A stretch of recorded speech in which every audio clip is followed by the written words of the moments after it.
Tom Luther, on behalf of the families, we would like to present to you in appreciation for what DPAA does for this mission, this small memento.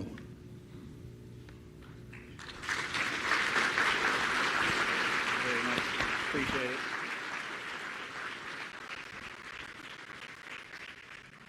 You could just turn around, let's get a picture.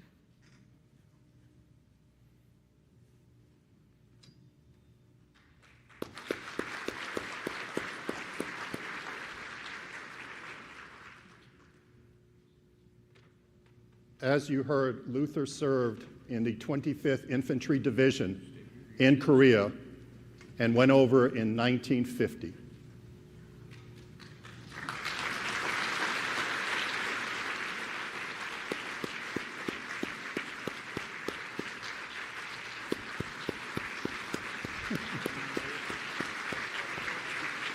This is for you.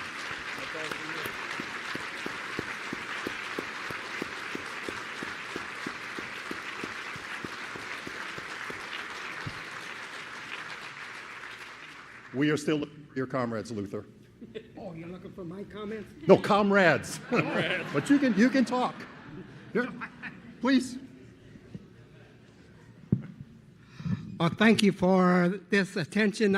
I'm surprised when they asked for Korean War veterans that more didn't stand up, but we're getting to be few and many far between. That was a long time ago.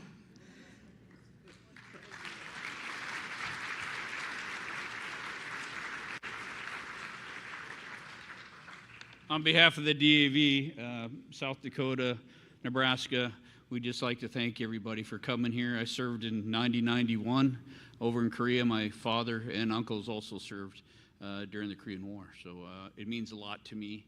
I hate seeing this many people out there with loved ones, but we're trying our best for you. So thanks for coming. We really appreciate it. If you need anything, grab me and I'll help you out. So thank you very much.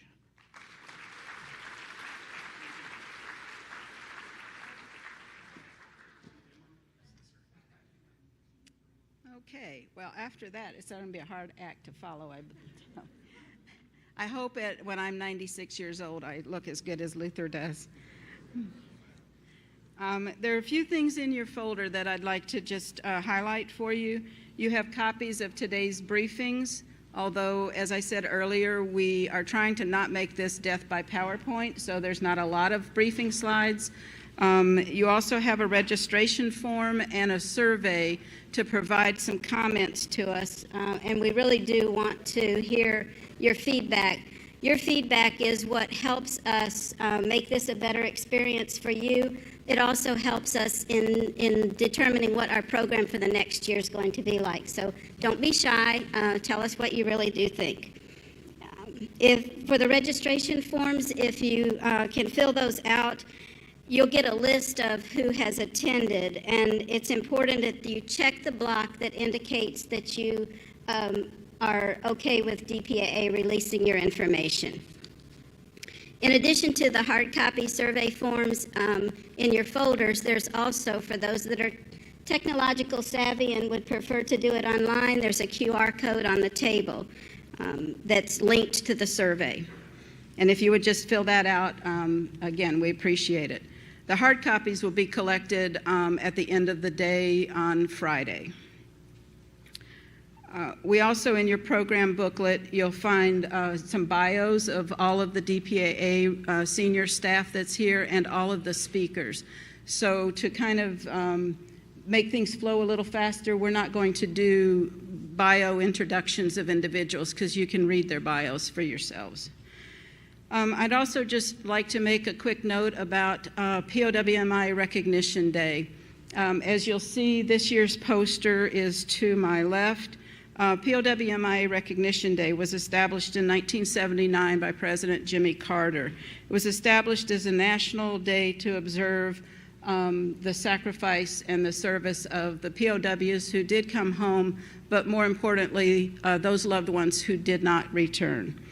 It's observed on the third Friday of September each year, and each year also we establish the poster, but the President also issues a proclamation to recognize the debt owed to those who sacrificed their freedom so that we can live in the peace and liberty that we have today. This year's poster was designed by a former DPAA staff member. She was a young sergeant. Her name was Ashley Maxwell. She departed DPAA last month to go be a drill sergeant and teach young recruits how to be Army soldiers. Just to tell you a little bit about the symbolism of the poster, the gold star embodies the core of our mission and the commitment that we make to the families. It brings front and center, it symbolizes the sacrifice the families who've lost loved ones have made, and it fuels the agency's dedication to providing answers for you. The POWMI flag's placement over the gold star is a representation of how each family carries the memory and upholds the legacy of the nation's missing service members. The warrior ethos is the driving force behind DPAA's work. It is a constant reminder of our promise to the nation, and it guides the actions and the mindset of DPAA. There are posters available if you're interested on the tables in the back of the ballroom, or excuse me, in the back of the foyer area. Please help yourself and take as many as you would like.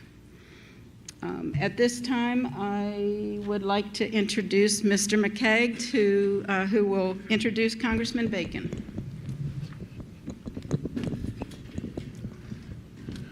Distinguished family members, good morning again.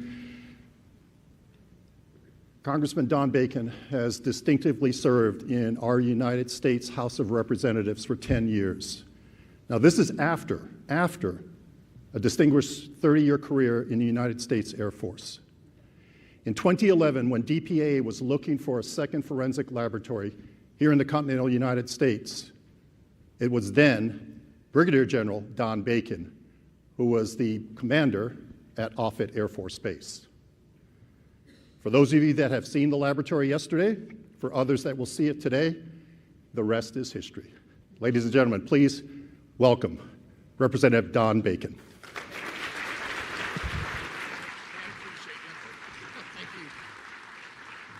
Good morning. What a great crowd. Welcome to Omaha. I did do 16 tours in the Air Force. I was a farm boy from Illinois, and when I was a second lieutenant going through training, they said, "Where do you want to go?" And I said, "Anywhere overseas. I don't care where. I want to see the world." And I got Omaha. Okay, so I started out as a lieutenant, came back a few times, and got to command the great base of Offutt. But there's no better place that I've lived all over the world, 4 continents, than here. I think you're going to enjoy your stay here. We're called Nebraska Nice. We treat everybody like they're our neighbors. And if you get a chance, please go see our zoo, the best zoo in the United States, if you get time. It's a beautiful zoo. I also got the Strategic Air Command Museum with all the bombers that we used to fly. So if you get a chance, that's another great thing to go see.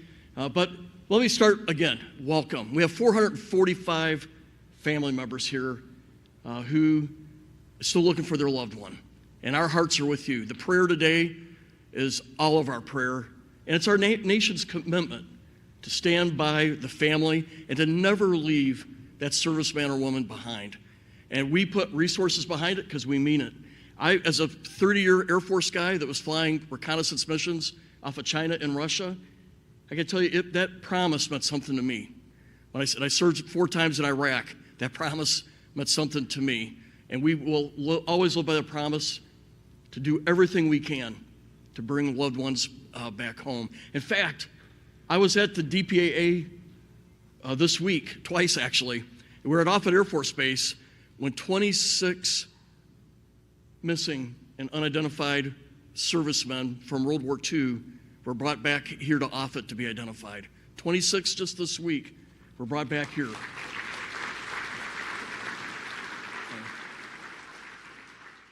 So this will never end. We'll give it our very best. And as a member of Congress and as a old general, I'm with you. I stand with each of you.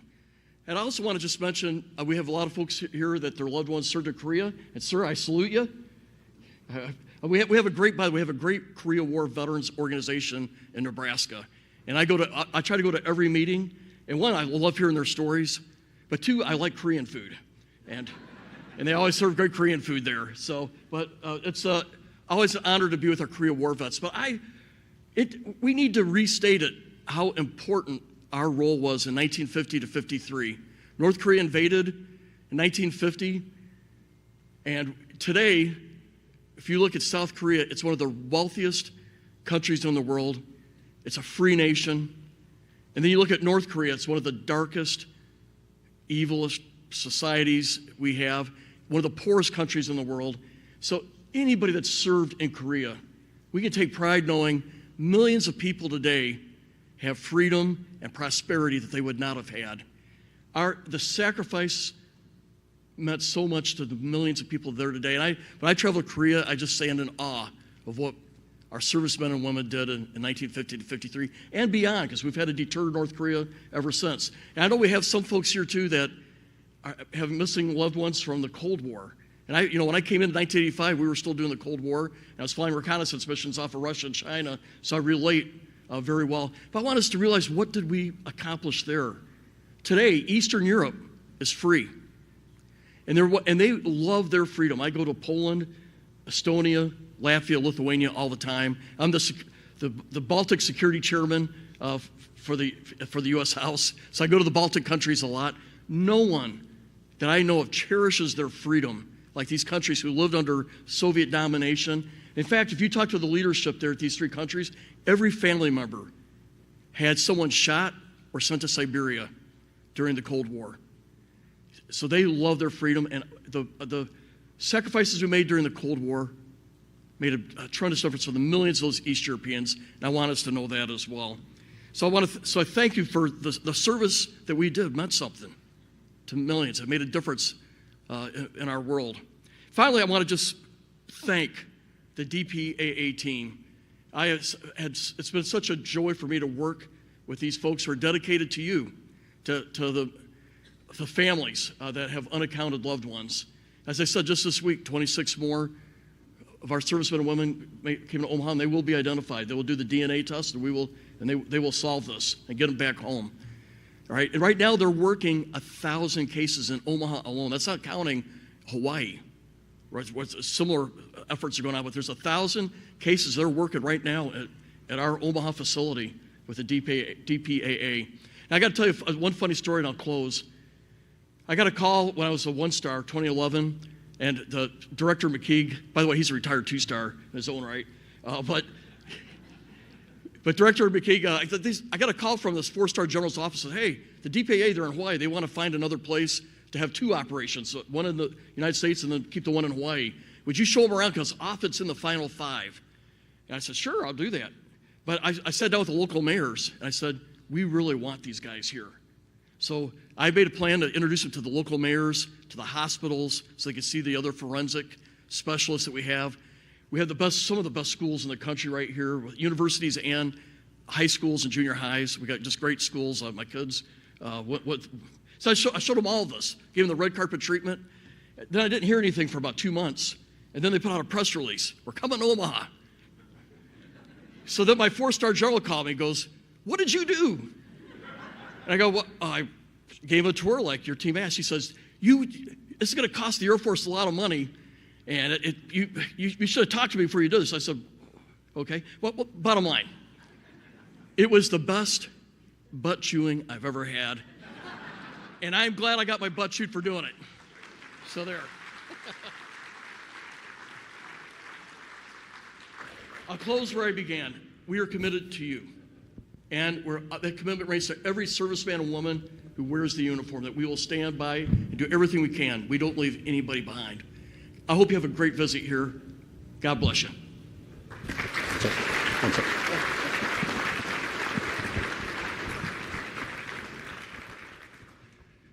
You know what the Congressman shared with you on that story? There's a backstory to the story, and that is the reason we were looking for a second home here in the continental United States is we were attracting these young, talented scientists, historians, straight out of their PhD program. And we were finding at the 7-year mark, after having met a boy or girl, settling down, having a family, all of a sudden, Hawaii became unaffordable. So we were losing them. So that's why when the congressman said, that was very strategic, he said, we're going to roll out the red carpet, show them the quality of life, the affordability here in Omaha, Nebraska. If you go to the lab and you ask any of the 65 scientists, historians there, I guarantee you 67% once we're in Hawaii. Congressman, thank you very much. Thank you. I appreciate this. I love it.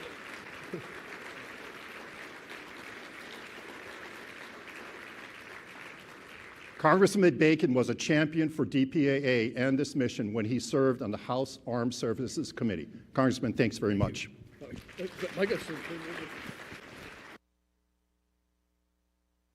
New facility here. We got the money coming. They're going to have the state-of-the-art facility at Offutt Air Force Base here in a few years, and I'm proud of that effort too. So.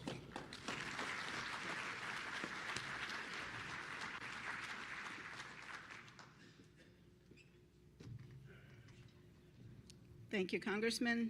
Thank you, Mr. McKeag. The next item on our program is what we refer to as our Remembrance ceremony. And it's an opportunity for you to honor your loved one, to say their name, to share a little story about them, a memory that you hold dear. Stories help keep their memories alive, and it can also be an encouragement to others, to give hope to other family members. And we ask that you would also share your stories. On the back of your program is a little bit of a guide if you are unsure what you want to say. That might help you collect your thoughts a little bit. We have military staff in the room with microphones, so if you are interested in speaking, if you would just raise your hand, I'll call on you and they will bring a microphone to you so you can introduce yourself and tell us about your loved one. To give everybody an opportunity to speak, as the Congressman mentioned, there's over 400 of you here in the room, so we ask you to keep your remarks brief so that we can make sure that everyone has an opportunity to speak. Before we get started with that, though, we do have one individual in the room. Keith, where are you? Oh, there he is. Can you come on up, Keith? Keith is with us from Canines on the Front Line, and I'd like to ask him to just give you a little bit of information, tell you his story. And he, like you, has a loved one missing from the Korean War. He is also a veteran himself. And I will let him introduce his service dog.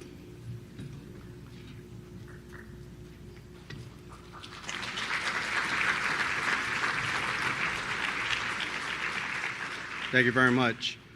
I'd like to first thank our veterans and active military for your service. It's greatly appreciated. I myself served 20 years in the U.S. Army, retired in 2013 as a Master Sergeant. I now have a battle buddy named Loki. He's been with me for about 4 years now. We train together with Canines on the Front Line, which is located in Jefferson City, Missouri.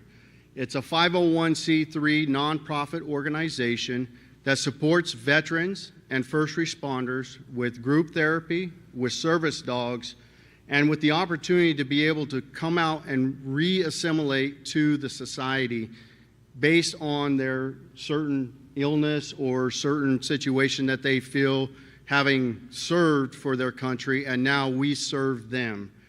This is an opportunity for people to get out there and expose themselves to the benefits of Canines on the Front Line and what veteran services are out there.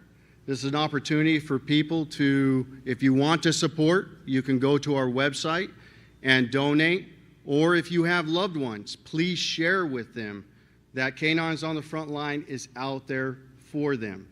We know the sacrifice that veterans and military make. We know the sacrifice that our first responders make. And we really want to be there for them after their service. And seeing all these great people out here right now encourages me to continue to support you all in a capacity that allows you and your loved ones to continue to succeed. I'd like to thank Jennifer for the opportunity to be able to have this event and the opportunity to be a part of this event.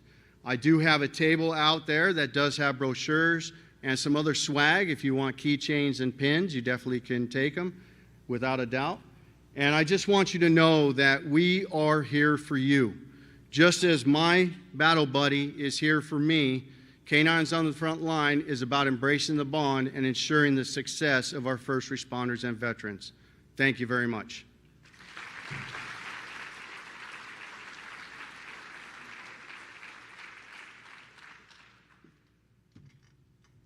Thank you, Keith. So now we will start the remembrance ceremony. If those that are holding the microphone, can you raise your hand high so people can see? Okay. I think we have 1, 2, 3, 4 of you. Okay. So who would like to get started? Yes, ma'am. Right here in front. Drew, can we get a microphone here, please?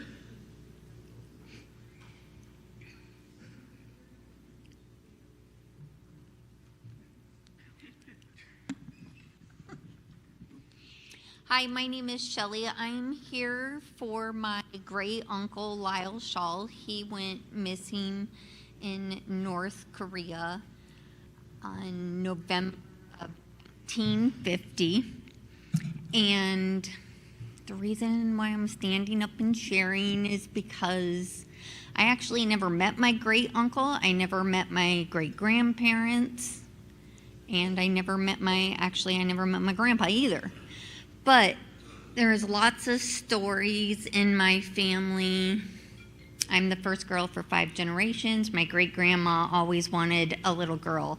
I was born a couple months after she passed away, and she always had the belief that my Uncle Lyle was going to come home.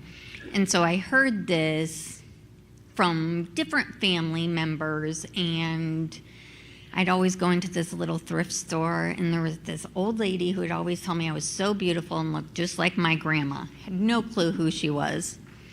She was a cousin. And so she told me just tons of stories about my Uncle Lyle and my grandpa and my grandparents. And just this huge belief. And when you come, I'm actually from here in Nebraska. I'm from Rock County. So that's up in the northern part. And my grandma had saved all of this stuff from Lyle. And actually, my husband's uncle, who unfortunately just passed away, was very, very close friends. He was like a son to my great-grandparents. So it was like having another family member, because he could just tell me tons of stories. There's so much I know, and I'm just not able to share. And so I've been coming to this conference. I want to share just about my uncle. All this stuff, these boxes of totes were passed along to me. And that's really why I want to share today, is because I would love to meet anybody who may have been in my great uncle's unit. So he was in... I'm nervous talking to all you guys. I'm not looking at anyone, and I just completely forgot the unit he was in. Okay. I know, but I can't see it because I'm getting old, and now I have to wear glasses.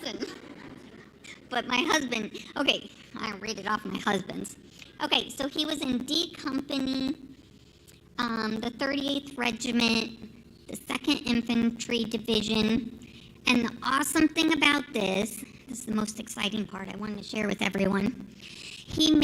My Uncle Lyle was drafted for World War II. So he was enlisted. He went over to Japan before he went to Korea. He made these most beautiful scrapbooks, and he kept absolutely everything. And so I have these scrapbooks. I brought just a couple of them with me, but he's also listed out, everything is dated, and there's people's names, and I want to share. There's huge events. There's like the big parade after World War II ended in Japan, and I've been able to track down a couple of the people.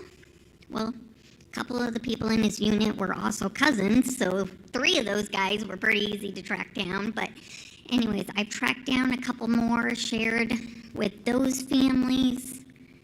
And I would just like to be able to share this with those families. I mean, you never know, your loved one could be in here, but it's really neat, and there's brochures about the rice bowl. There's just tons of things, and yeah, I just want to help carry that because it was very important to my family, and I feel it's very important to me to continue it on as well, because that's what my family wanted. So that's all I had.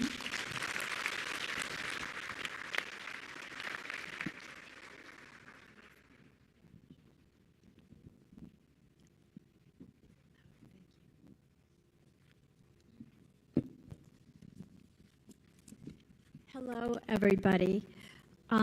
This is Airman First Class Clarence Watson Wheelwright, my maternal uncle. He was a gunner in the 13th Bombardment Squadron, 3rd Bombardment Group. On May 31st, 1952, aboard a B-26 Invader with the call sign Pintail 03, the pilot, Lieutenant Colonel Ray E. Wells, the navigator, First Lieutenant Robert James Ramsey, and my uncle took off on a solo night mission from Kunsung Air Base. At 20:45 hours, the plane made a routine radio contact at the debrief checkpoint, crossing into North Korea, indicating the flight was proceeding without difficulty and was inbound to the target area. This was the last contact. In February 1994, a Russian newspaper, the Izvestila, published a photograph of Lieutenant Colonel Wells's dog tags and reported there were ground battles near Kwansan, North Korea, where the plane was shot down.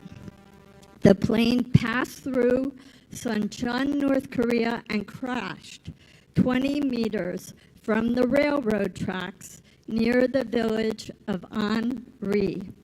The mission was to bombard the railroad tracks to disrupt the supply lines of Megali.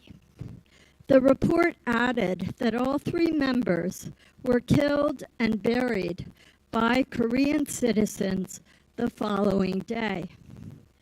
Thanks to the continued efforts of DPAA analyst and Russian military expert, Dr. Jason Strudler, he has found a hand-drawn map of the crash site and determined the exact coordinates where the crash occurred.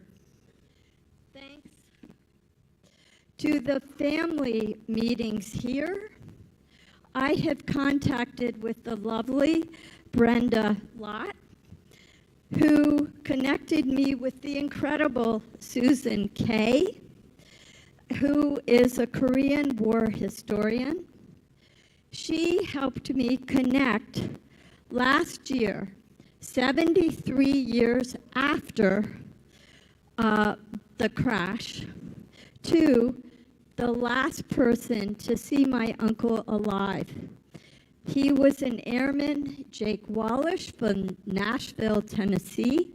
I stood up multiple years asking if anyone knew how I could contact him, and it was successful last year. Mr. Wallace is still alive and relatively in good shape, and has been so pleased to hear of efforts to bring my uncle, his Air Force buddy, and other fallen comrades from the Air Force home. So, thank you to Director McKee and to all in DPAA for caring so much and working so hard to bring all of our loved ones home. In addition, thank you to the South Korean people who have been so appreciative of the freedoms they enjoy from the sacrifice of my Uncle Waddy Wheelwright and all of his fallen heroes. And thank you to the South Korean government, who 74 years after my uncle's death awarded him this Ambassador of Peace Medal.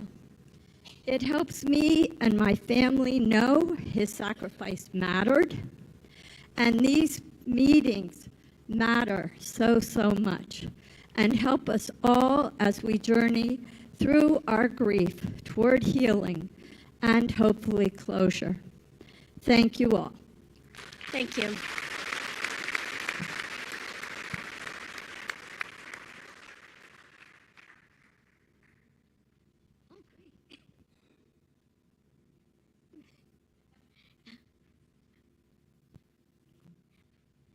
Our family's been on this journey now for about 6 years. I'm here with my sister. We've done a number of these things and probably well known to a lot of people in the room except the newbies. But we had the opportunity to go to South Korea and just had a wonderful time with them, with Mike and Brenda and some of the rest of you who are here. But I always feel it important to make this trip to say our family member's name. If we don't say anything else, his name is Johnny Street. And he was private first class. And also want to take this opportunity to say, if anybody knows anything about... Hold the microphone up. Yeah. That he spent... I'm sorry. Did y'all hear me? I'm sorry. The time that... This is not working. Yeah. That he spent in service. I'm always interested in any connections along those lines.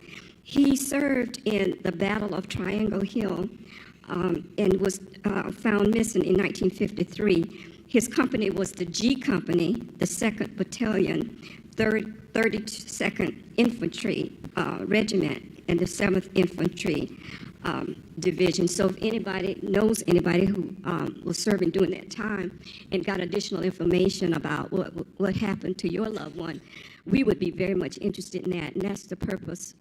That's why we come. A couple of years ago, we took our uncle at Arlington.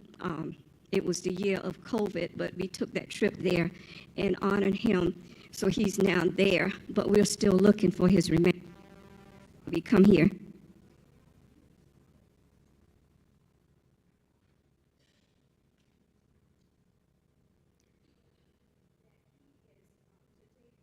Class Street is memorialized on the courts of the missing at the National Memorial Cemetery of the Pacific. His name is also inscribed on the Korean War Veterans Memorial Wall in Washington, D.C., which was updated in 2022 to include the names of the fallen. And we have a nephew, my sister's son, who was able to see him on the walls when he visited Hawaii. So we are just proud of all the honoring that he's gotten, and we continue to hold out hope for his recovery. His name is Johnny Street. Thank you. Thank you.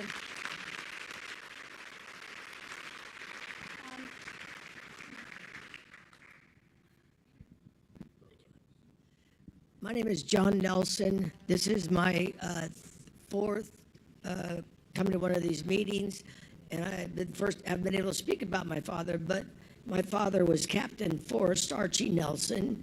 This is him.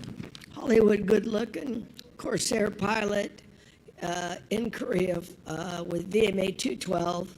He was flying ground support for my Marines, and he was shot down, bailed out, observed by forward observers and his fellow pilots. He bailed out and was captured by communist troops and we have found out after speaking in Washington to some of the guys that were actually there that because he was machine gunning and napalming them at the time, that he was probably executed on the ground because he never appeared in any prisoner camp. So we're so proud, and I'm so proud to speak of my father. I never knew him. He was a buck sergeant in World War II, went into OCS, retired, went into OCS, and flew out of Marine Air Station in Florida, and left out of Los Alamitos, jumped on a carrier, and ended up in Korea, and was stationed right by the DMZ, and that's where he was shot down and never been recovered. He was called back in 52. He was the first unit of Marine officer reservist, was called back in 52, got to Korea in August of 51, and was shot down and declared dead on July 6th. I miss my dad. I wish I knew him. Thank you, sir.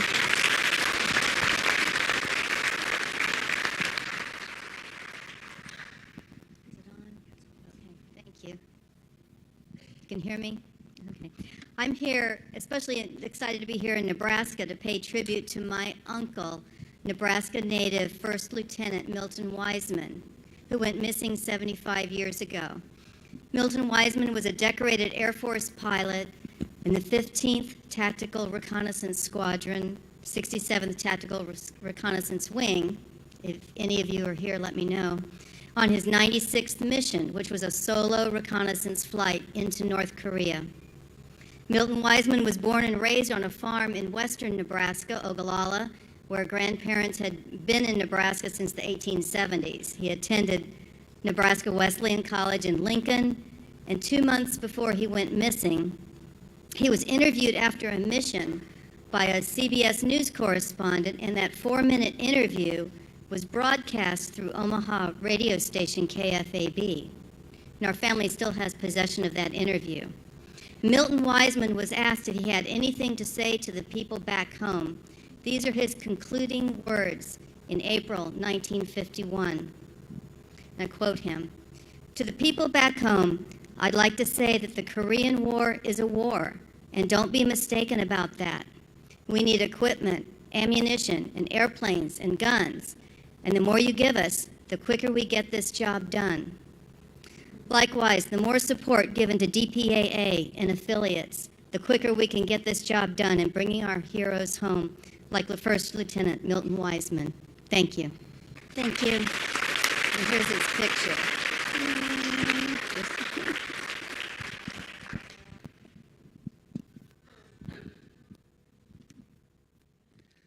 Well, hello.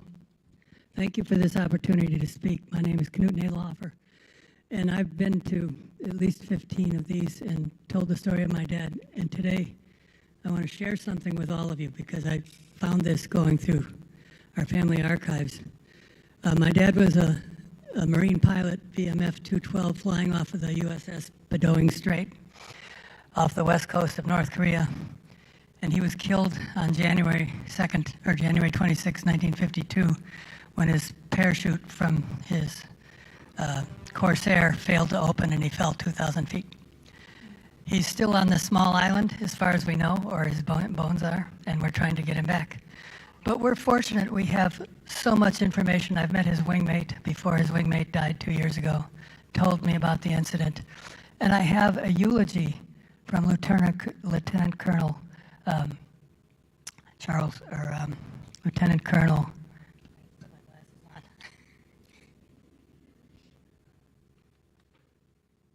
Lieutenant Colonel Joseph A. Gray, commanding officer of the ship he was on. And I'll just read part of the eulogy because I don't want to take up too much time. But my mother, who died just last September, referred to him she was 95, as Captain Jack. So I'm going to refer to my dad as Captain Jack. His name was.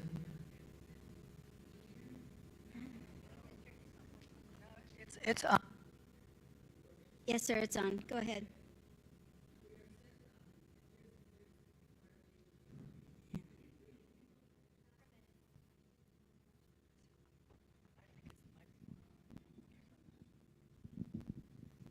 Sorry to take up time with this, but okay. Lieutenant Gray says, this is 3 days after my dad's death. We are assembled in loving memory of Captain John D. Nadelhofer, United States Marine Corps, who was born on June 2nd, 1924, departed this life on 26 January 1952. He was 27 years, 7 months, and 2 days. And he reads a piece of literature that I've looked for online and I can't find, so I'm assuming he wrote this. And the eulogy is called The Cloud of Witnesses. It refers to a painting by Raphael in the 16th century. And The Cloud of Witnesses. Until it was pointed out, a person is likely to miss one of the glories of Raphael's Sistine Madonna. The Madonna, with the infant Jesus, the two cherubs, and other details catch the eye first, as they are intended to. Yet if we look at nothing else, we miss the magic of that great sermon in paint. If one looks closely at the background of the gray-blue cloud, there will be seen that it is not a cloud at all. It is a vast crowd of cherubic faces, so closely linked together that they make a background for the Madonna and the child. The cloud takes its shape. It is the cloud of witnesses to the great fact of the incarnation. So we may rest our minds in confident faith that Jack is surrounded by that cloud of witnesses which surrounds the Madonna and the child. You and I may talk in our lives, you and I may talk in our minds of the incompleteness of life on earth, the seeming unfairness when things like this happen. But we forget that what we might term an incomplete life becomes completed over there with the fulfillment by that cloud of witnesses. And we may be very sure that Jack is among them, for in his quiet, friendly, and sincere life he portrayed those ideals. Let us remember him, not how he died, but how he lived. And that's the abbreviated version of the eulogy. And I wanted to share that with you all because I think it's a beautiful piece of literature. And we are fortunate to have it, and we are fortunate to know what happened. So many of you don't know what happened to your loved one, and I feel so bad about that. And we know, and that's a gift. Thank you very much.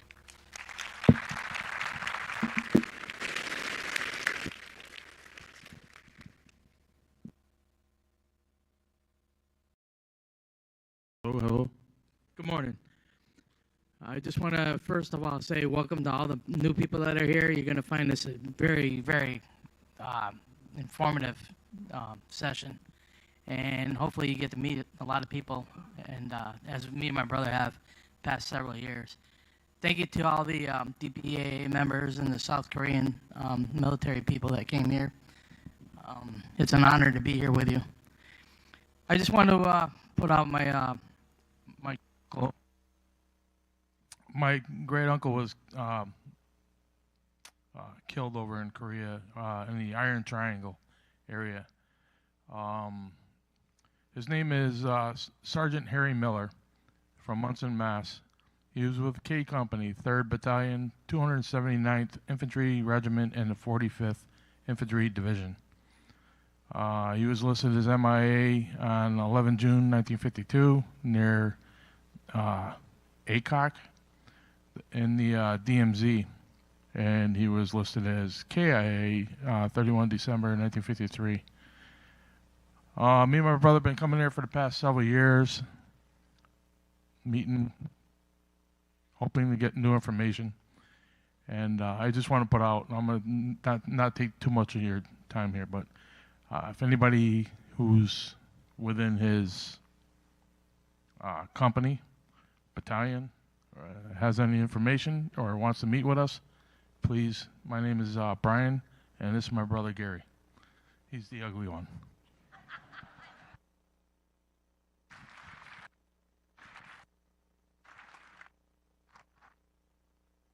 Here in front, please.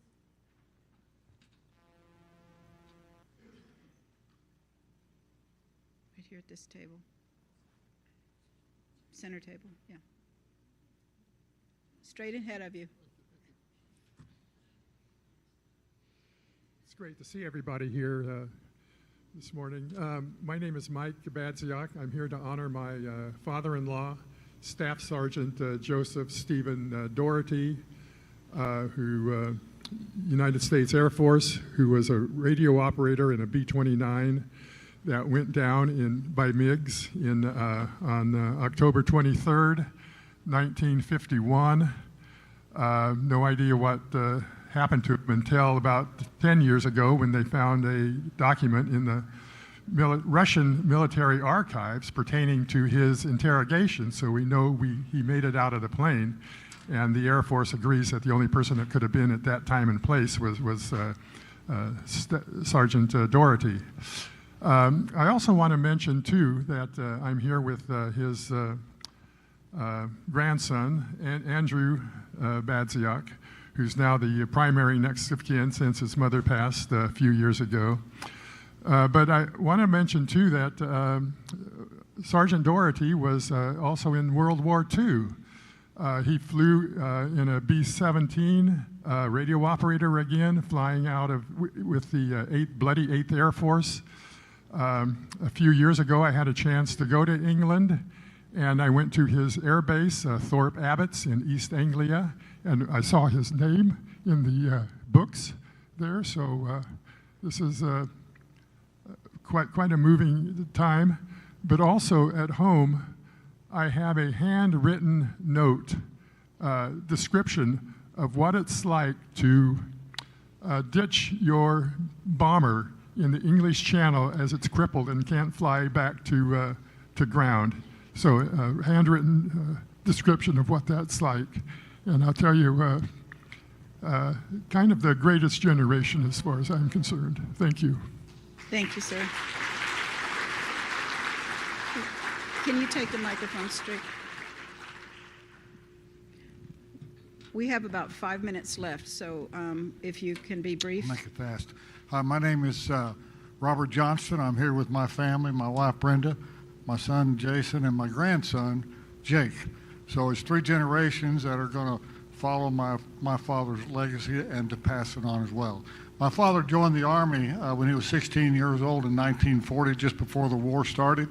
In World War II, he served all the way through World War II. He was part of the 140th Infantry Regiment, which was called the Cavemen. They went into Iwo Jima and actually cleared the caves out after the Marines had left. So he went to Okinawa, Saipan, and the other islands of the South Pacific, and by God's grace survived all of that. Came home, married my mother, and went to Fort Benning, Georgia, and ended up that my mom said that's where I got started. And then he left for training and was deployed to Korea.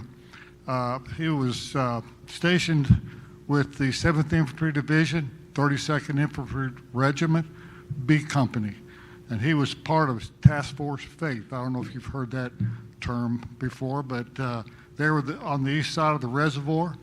And my father was unfortunately killed on December the 2nd. I was born on January the 6th. But Mom said that he got a letter where he named me from a foxhole in North Korea, 30 below zero temperature. I would just imagine what that had to be like for him. But anyway, we're very proud of my father. He was a career combat infantry soldier, did what he wanted to do. That was his career. He loved to fight in battles. And I asked my mother when he came back from World War II, was he any different? She said, not at all. So he was ready to go back to Korea. Anyway, I want to close with this about my father because it's important, and I've had this thought, maybe you have too, but I had the privilege of meeting with a 95-year-old Korean War veteran that lives in my neighborhood area. I met with him, and through discussions and talking with him about it, he told me a lot of stories, many of the things that happened to him. And I asked him one day, I said, were you afraid when the Chinese just came at you in hordes?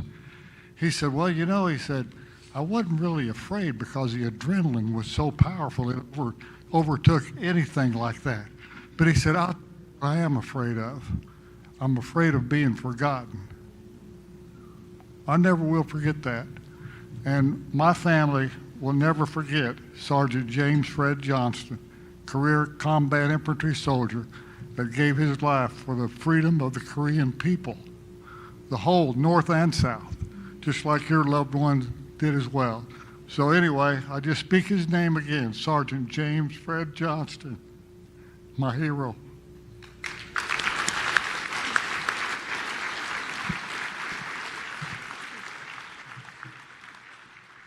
Okay, we're going to have to wrap up the remembrance ceremony. We have Neutral Nation Supervisory Commission is next on the program. The commission was established in July of 27th, 1953 at the signing of the Armistice Agreement. The commission ensures compliance to the Armistice and carries out inspections to certify no new weapons or reinforcements are brought into Korea. Switzerland and Sweden were appointed to carry out these tasks. Their compound is located in the Joint Security Area near Panmunjom. And today we have Major General Stahlberg from the Swedish delegation to talk to you via Zoom. He is coming to us from South Korea. Sir, are you ready? Andy, we don't have any volume.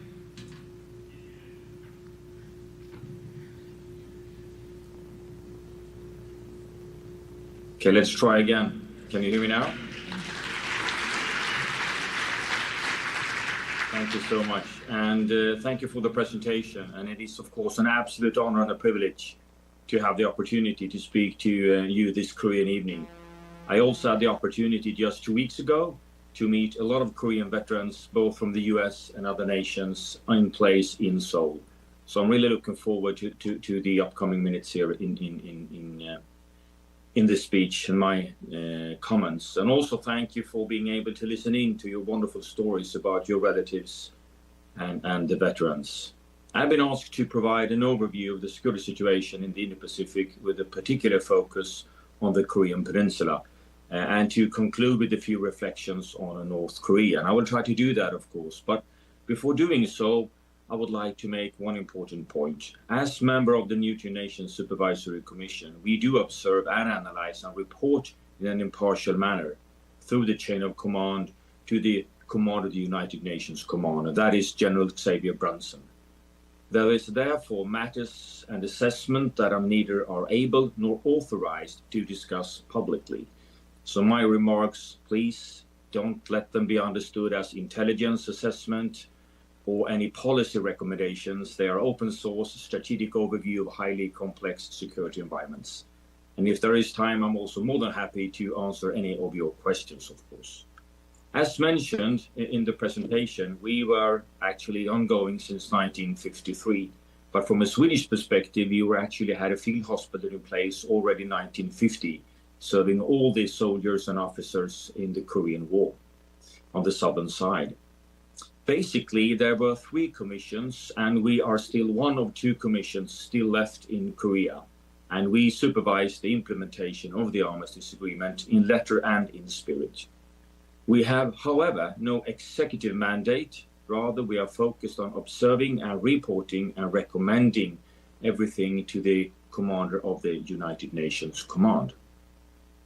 So we are not subordinated really to anyone. We don't report to the UN and we don't report to Sweden or Switzerland. Our responsibility is to the Armistice Agreement and to the peace and stability on the Korean Peninsula. And we are basically acting both as diplomats and also officers regarding operational activities. So we support and observe United Nations Command Military Armistice Commission with their inspections and investigations, but also when it comes to Armistice Agreement education activities with all the soldiers in the DMZ. Currently, we are also observing larger exercises, and that is by invitation by General Brunson. And at this moment, we are taking part in the large South Korean US exercise Uchi Freedom Shield that will run during August. So, coming back to your questions, when discussing the Indo-Pacific, it is impossible, of course, to separate the Korean Peninsula from the wider regional and global situation. Developments in Europe, the Taiwan Straits, and the Middle East, etc., increasingly affect security calculations in Northeast Asia. Strategic competition is global, as we know, and everything is connected to everything. The Korean Peninsula remains one of the most heavily militarized regions in the world, and are one of few places where actually the Cold War has never formally ended. 73 years ago, after signing of the Armistice Agreement, North and South Korea remains technically still at war. Today, however, tensions are no longer shaped only by relations between the two Koreas. The peninsula is increasingly influenced by the broader competition between global and regional powers. A central factor is North Korea's accelerating military development. During the past decade, Pyongyang has made substantial progress in nuclear weapons, ballistic missiles, solid fuel systems, cruise missiles, and tactical nuclear capabilities.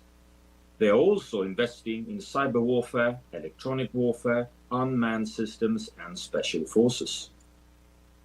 These capabilities are intended to deter military actions against North Korea, and from the North Korean perspective, they provide political leverage and a greater freedom of action during a period of crisis. As North Korea's capabilities become more diverse and also survivable, the calculation of every actor in the region becomes more complex. At the same time, the domestic situation in North Korea remains fragile. Sanctions, structural economic weaknesses, and prolonged isolation continue to affect both the economy and the population. Food insecurity remains a serious challenge, mainly in rural areas, while healthcare and access to healthcare, medicine, and basic consumer goods is still limited. There are, though, indications that the economy has stabilized to some extent in North Korea, largely because rapidly expanding cooperation with Russia. North Korea, as we all know, supplies ammunition, missiles, and military personnel to support of Russia operation and war in Ukraine. In return, Russia is believed to provide economic assistance, fuel, food, military technology, and also operational experience to North Korea. And this cooperation strengthens North Korea and its military industrial capacity. It may also reduce the effectiveness of international sanctions. It is too early, however, to see this as a broader economic reform or a significant improvement in living conditions for the population in North Korea. China also plays a central role. It remains North Korea's largest training partner and principal economic lifeline. Beijing wants stability and has little interest in a collapse of North Korea. Such a development could, of course, create instability, refugee movements, and potentially also a large-scale war. So China is balancing its support for stability with its interest in maintaining influence over Pyongyang. South Korea, meanwhile, has developed into one of the world's most capable conventional military powers. Its advanced economy and defense industry support modern precision strike capabilities, missile defense, cyber operations, and highly developed command and control systems. The alliance between South Korea and the United States remains the cornerstone of South Korea's security. We have the United States Forces Korea, the Combined Forces Command, and the United Nations Command.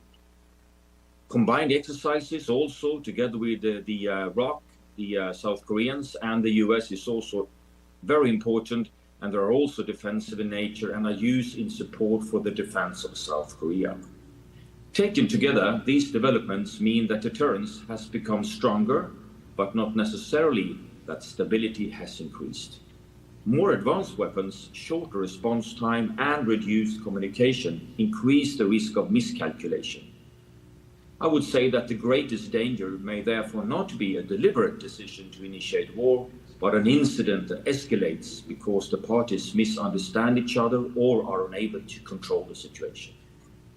A limited event along the military demarcation line, at sea or in the air, cyberspace, could develop rapidly during a political crisis.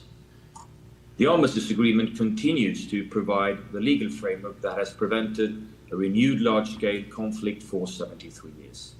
Organizations such as the NNSC contribute through impartial observation, transparency, and conflict building.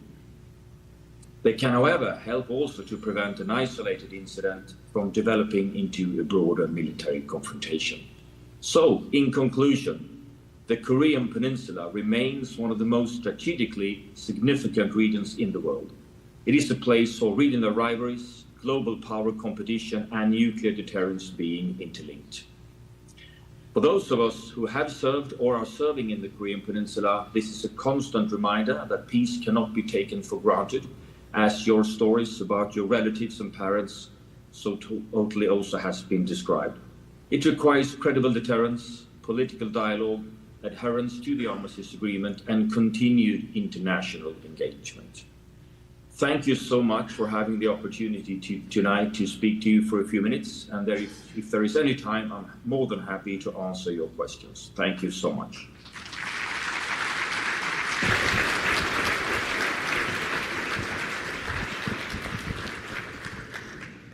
General Stolberg, this is Kelly McKeag from DPAA. It's always a privilege to see you again. Thank you very much for either coming in early at midnight, ladies and gentlemen, it is midnight in Seoul, or staying up late. But thank you for what your organization does. Thank you so much. It has been a privilege to be able to attend tonight. Thank you so much. And General will be sending this to you. It's a memento from this Korean Cold War family member update. Thank you very much again. Thank you so much.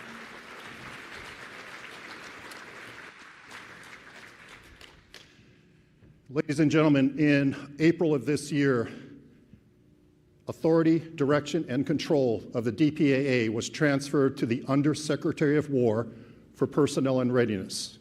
We're privileged to have with us today the Undersecretary. The Honorable Anthony Tata is a West Point graduate, multiple combat veteran who has commanded in the 82nd Airborne Division, the 101st Airborne Division, and serves as a Deputy Commanding General of the 10th Mountain Division. He culminated a distinguished 28-year career in the United States Army as a Brigadier General. In the warrior ethos, a key element is, I will never leave a fallen comrade behind. Undersecretary Tata is the consummate warrior and is a champion of this ethos, and most importantly, a champion of this mission. I present to you Undersecretary Tata.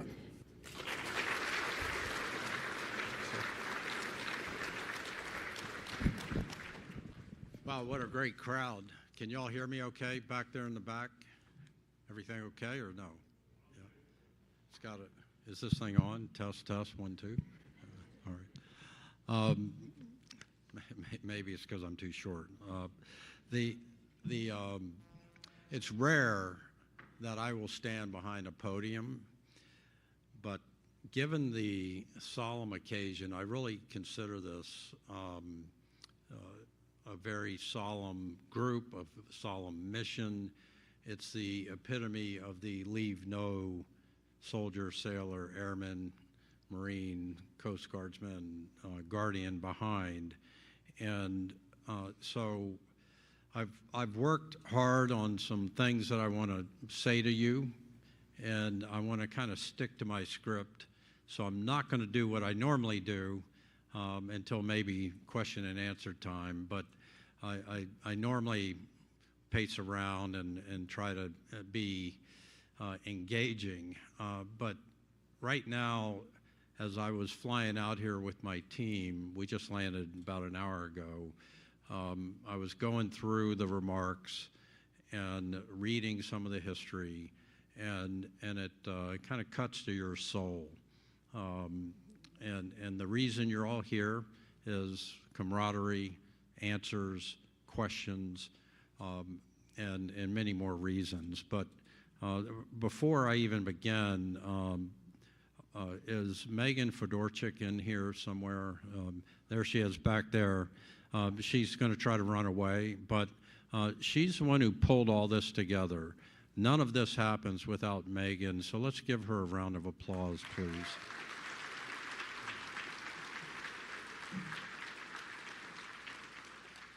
And, you know, this is the annual government briefing, and we do honor the extraordinary men and women who served in the Korean War and the Cold War and who made that ultimate sacrifice to safeguard our freedom and maintain our security. And the Korean War may have ended just over 73 years ago, last July, a couple of weeks ago.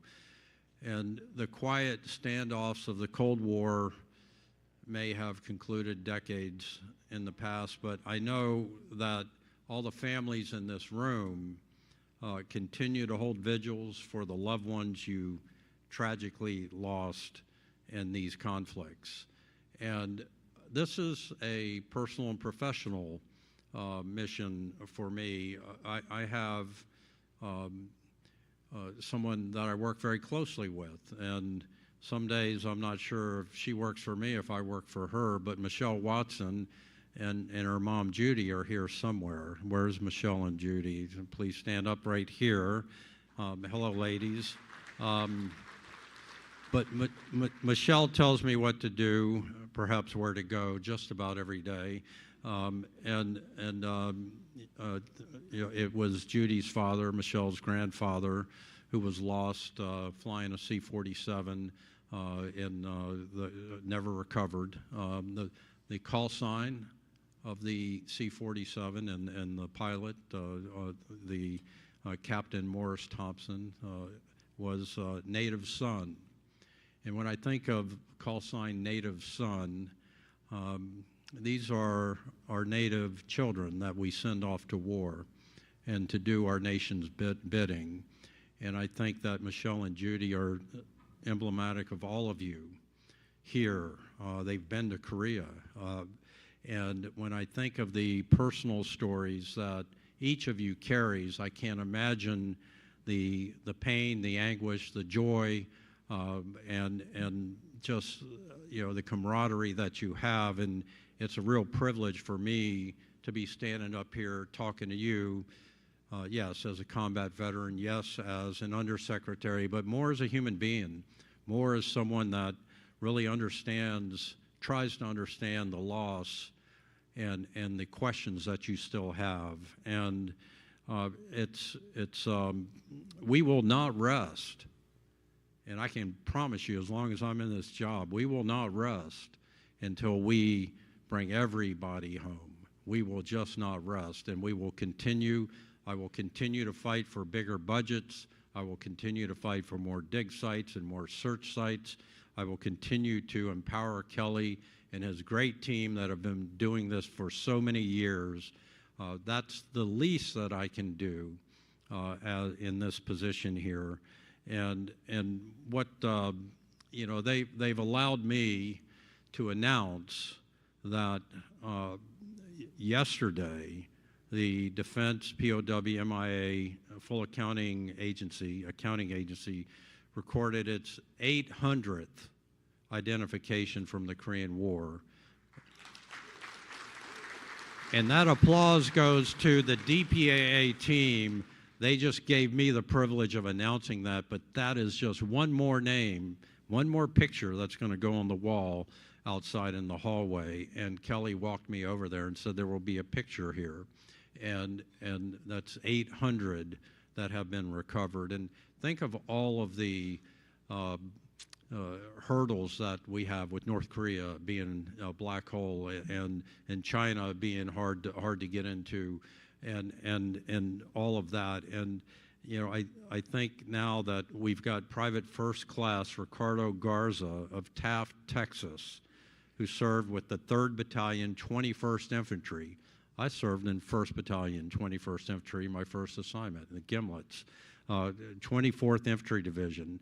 He arrived in Korea on July 5th, 1950, and was lost in action just 6 days later during the Battle of Chochiwon. And if my history and memory serves me correct, that was Task Force Smith. They were the ones that came into Pusan. They were the ones that came in, and so those remains have been identified. What a great day.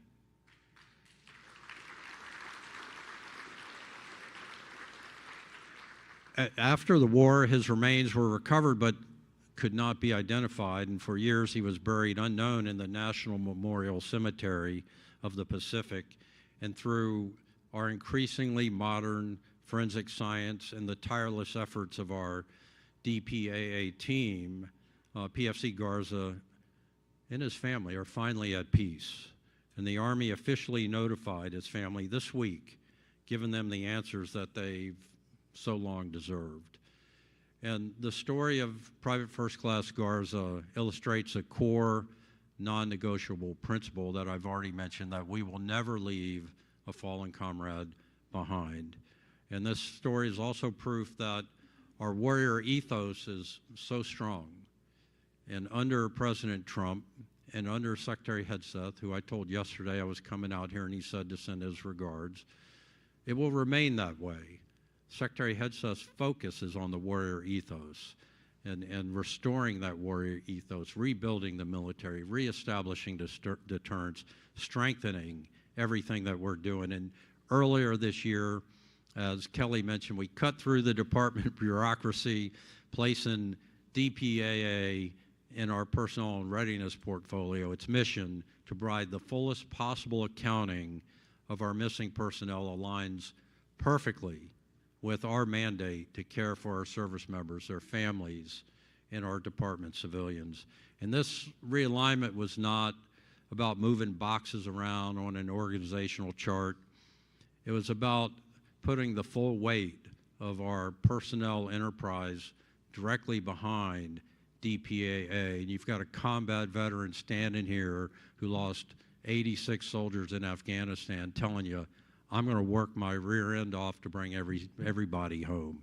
There's no question that me, my team, and DPA are going to do everything we can every day to get more money, to get more science, to get more technology, to get more dig sites, to get more dive sites, and to find as many people as we possibly can and return them. And you know, now it's my belief the department can better support its efforts because of this reorganization to locate, recover, and identify our unaccounted for warriors and bring closure to you and your families. And over the past several months, we've been working closely with Kelly and his team that is fully integrated into the personnel and readiness organization and the resources. This story is all about resources. Without money, without the resources, we can't have the labs, we can't improve the labs, we can't improve the science, we can't improve the dig sites, we can't have more dig sites, we can't have more dive sites. And so it's all about resources, and that's where the fight is. I've done over 20 Senate visits and several House visits, and every single time I'm like, we got to have more money, and here's one of the many things that we need more money for, and we got to bring our fallen home. And because we have so many people that we have not yet recovered. And I've recognized that Kelly and I, every update we do, funding is the central part of the conversation. And so we're cautiously optimistic about the Senate version of this National Defense Authorization Act for 27. We're really working about 3 budget lines. One is the reconciliation, the other is the supplemental, and the other is the National Defense Authorization Act. But not to bore you with everything that goes on between the Pentagon and Congress, we are right now, the National Defense Authorization Act includes an additional $40 million for DPA operations. And that's the hard work of Kelly and his team, my legislative affairs team, and we're hitting the road. We're over on the Capitol Hill, and we're engaging the lawmakers to clarify the import of this mission. And so just know that we're aggressively advocating.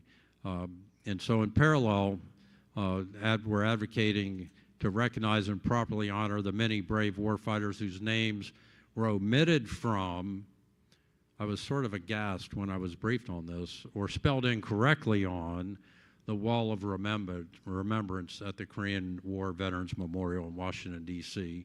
So we are working with the services, the Korean War Veterans Memorial Foundation, and the National Park Service to right these wrongs, and we will continue to bird dog this to keep the community updated and engaged as we ensure the wall reflects the truth of your loved ones' sacrifices.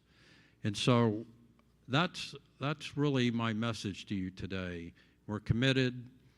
We've got a new partnership between Personnel and Readiness and DPAA, where we've just found and identified the 800th Korean War returnee, and we are committed to getting the money, and we're committed to fixing the wall and any other problems that we find. What you've got right now is an undersecretary and a leader in Kelly that are focused on getting this right. And so what I would like to do now, before I wrap up, is ask you. You've got someone who works daily with Secretary Hegseth and the team. Ask you if you have any questions for me, anything you want me to take back to the Secretary, to the Capitol Hill, and I know you had Congressman Bacon in here earlier. Are there questions out there that you want me to personally take on? You want me to work with Kelly? You want me to do work with Capitol Hill? I've got a team of note takers here that came out with me, and I will do my best to answer your questions. If I don't have a good answer, I will get you a good answer. So fire away. And I think there's some microphone people out there. Yes, sir. I'd like to know, when are we going to be able to get back into North Korea? I would personally, I would personally love to lead a paratrooper mission in North Korea. Now, that's not official department policy. I got to remember what I'm saying here. You know, the secretary, you know, the president took a step into North Korea last term. I would say that that's never off the table. Right now, I think the focus, sort of from a policy standpoint, is wrapping up the negotiations in the Middle East. That doesn't mean that we forget, because we don't, because it's the primary thing. China, North Korea, Japan, South Korea, Guam, that's all the National Defense Strategy #1 focus, that whole region there. And so conversations with North Korea, obviously with the Republic of Korea, are important. And my policy comrade, Bridge Colby, Undersecretary for Policy, is the one who leads these efforts, and and it's where DPAA used to reside. So I will go back to Bridge and try to nudge him and say, hey, where are we on getting into North Korea? We got to have some teams get in there, get in dig sites. You know, I can't imagine what we haven't found around Chosin Reservoir and other locations. So yes, I'm committed to doing that. Right here.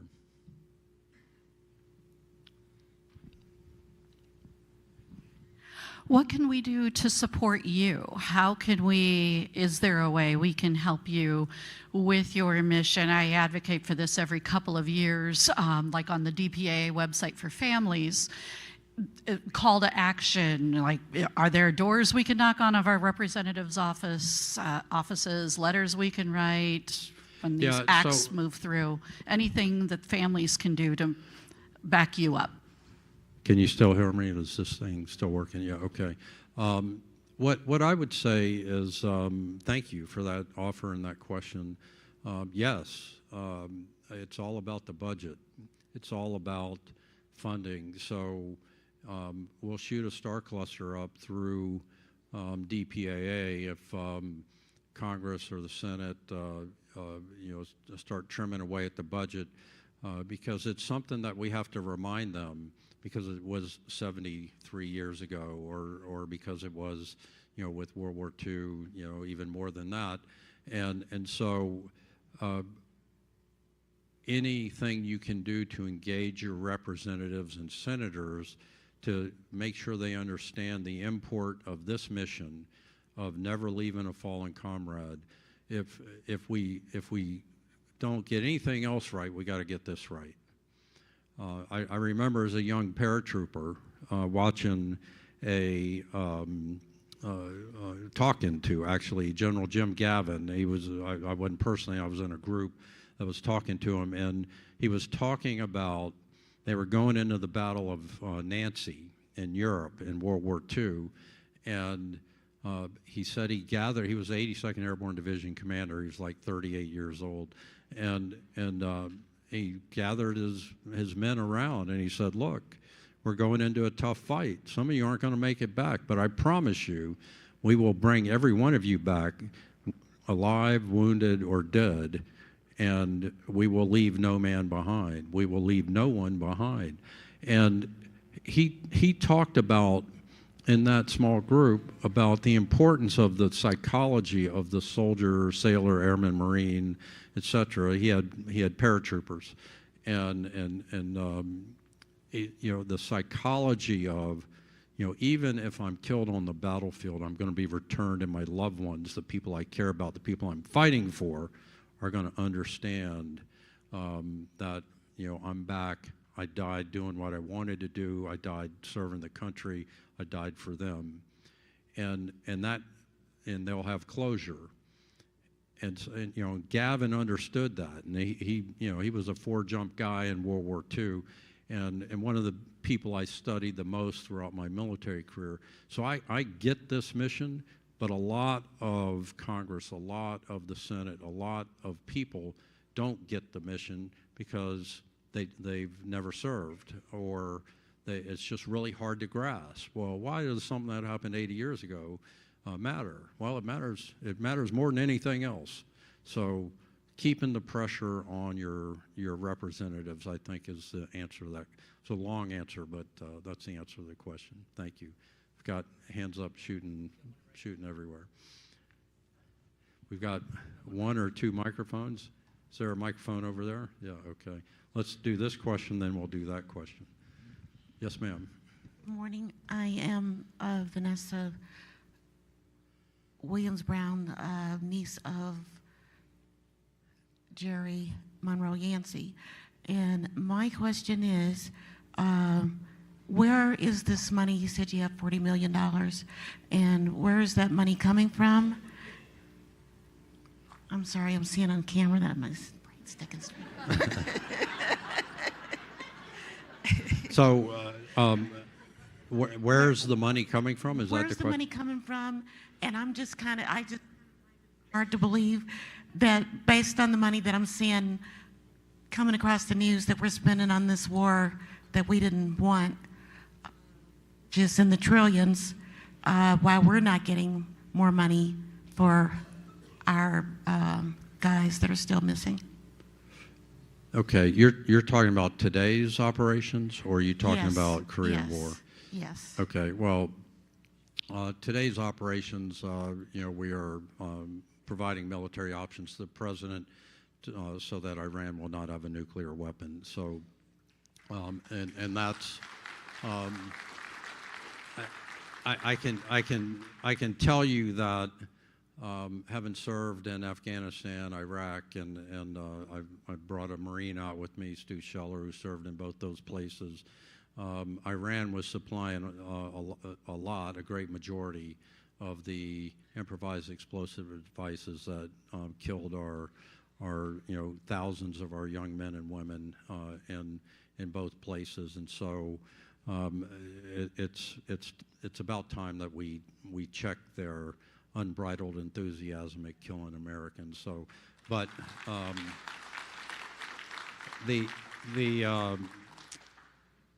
and they're all elements. This president is the best I've ever seen at leveraging elements of national power: diplomacy, information, military, economic. We're just the M. We're the military. We're running the blockade. We're protecting the Gulf nations.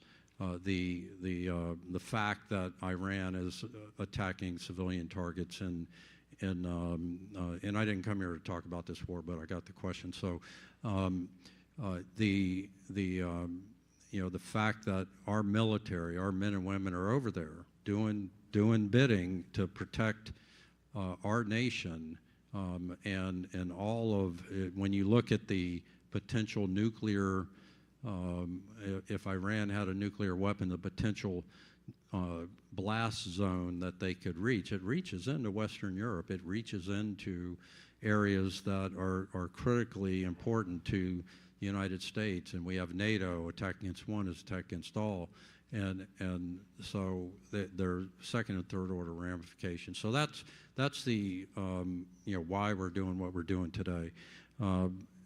Where the money is coming from for the DPAA operations is my and your tax dollars, right? So it comes from the national budget. That the National Defense Authorization Act gives us, a certain amount of money every year, and within my portfolio, I have the commissaries. I have K through 12 schools. I have 16 universities. I'm in charge of all recruiting and retention. I've got 700 hospitals and clinics, 140,000 hospital personnel. So all of that, I get a budget to operate all of that, and so DPAA is one part of that, and I go over and I ask Congress, here's what I need to fund those operations.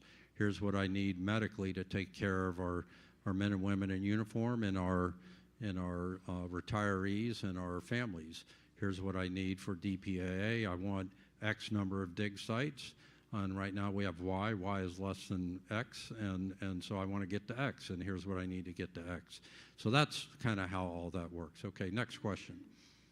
Thank you. Yes, my father died in North Korea on the western side in the Chochang River Basin area. If the satellite visions that are out there now are showing 8 to 10 different nuclear sites being developed in that area by the North Koreans, I question if there's a nice way we could ask that if they happen to be plowing the area to build nuclear sites, that they harvest the bones they pull up. And I'm not trying to be vindictive, but maybe at least if we said it in a nice way,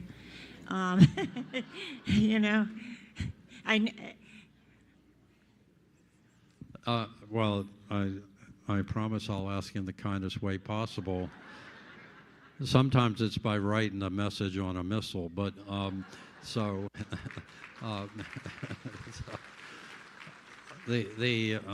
thank you, and I'm sorry for your loss, and certainly the conversation that I think Kelly and I are going to have with Honorable Bridge Colby, the Undersecretary for Policy, which I did in the previous Trump administration for toward the end of the year. These are questions of diplomacy, State Department and Undersecretary for Policy, and whether or not we engage North Korea on those specific sites. I'm sure they'd be thrilled to have a bunch of quote-unquote dig teams digging around their nuclear sites, so I'm sure that would be a high-trust operation. But not to make light of it, because it's important. And so I have the task. Kelly and I will talk to policy, and just like with previous question about engaging North Korea, speaking with North Korea, not necessarily engaging them, we will continue that dialogue and try to open up dialogue, because I think it's important. I know it's important. Same thing with China as well. So, and talks with China can help open up North Korea, it's a little bit three-dimensional chess there. But thank you for your question, and thank you for your sacrifice.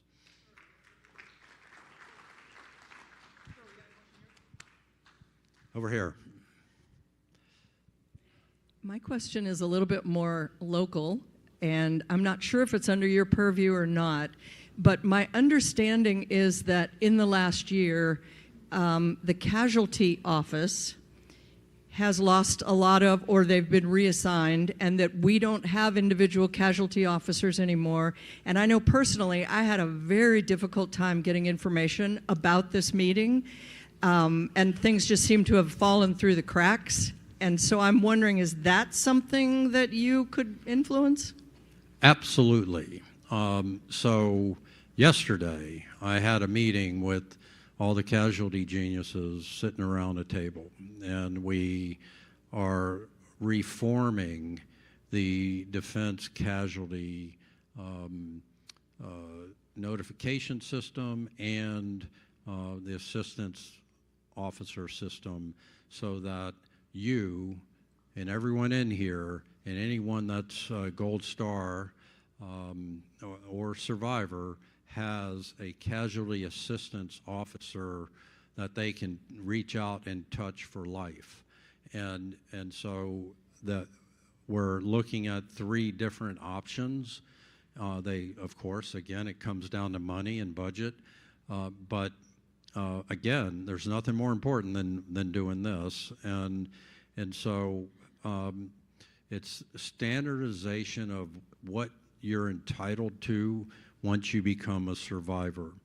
And then not only that, but someone who's a professional that's not borrowed military manpower. And all the borrowed military manpower, casualty, I've done it, probably every uniformed person in this room has done it. It's really hard duty because it's emotional, it's traumatic, and you got to get it right. And there's a difference between notification and assistance. And so we're talking really about assistance here. There will always be a uniform that notifies with the chaplain. The assistance, we're looking at a professional civilianized corps that are subject matter experts that can engage and have a call center and be able to work with a group of people, and we're not sure how we're going to break those groups out, but we owe the secretary a solution by the end of the month, August. And so it's a very timely question, it's a very important question, very apropos question, and I can tell you that we're working on it. We will have a solution, and we will be up and operational before the end of the year with whatever it is. I think I know where it's going to go, but I don't want to get in front of my skis here. But rest assured that we're solving this problem, because it's I've got a great teammate and a woman named Jane Horton, whose husband was killed in Afghanistan. She has been bird dogging this, lead sled dog on this, driving this home for us, and she's a great teammate to have a survivor right next to me helping drive this decision making. So representing all of you here. Sir, to the left. I don't know if I answered your question, but I talked a lot. So, Sir, next, to the left. next. Right here, sir. Sir, to the left. Oh. Question. Sir, I just wanted to make a comment. You got me kind of fired up. And I'd be more than honored to serve under you and jump into North Korea. Rangers lead the way. I did bring a recruiter with me. You want Army or Marine Corps? The recruiter's right behind you. He's got a contract. So we're trying to make mission. Sir, we have time for one more question. Okay. Yes, right here, right in front of me.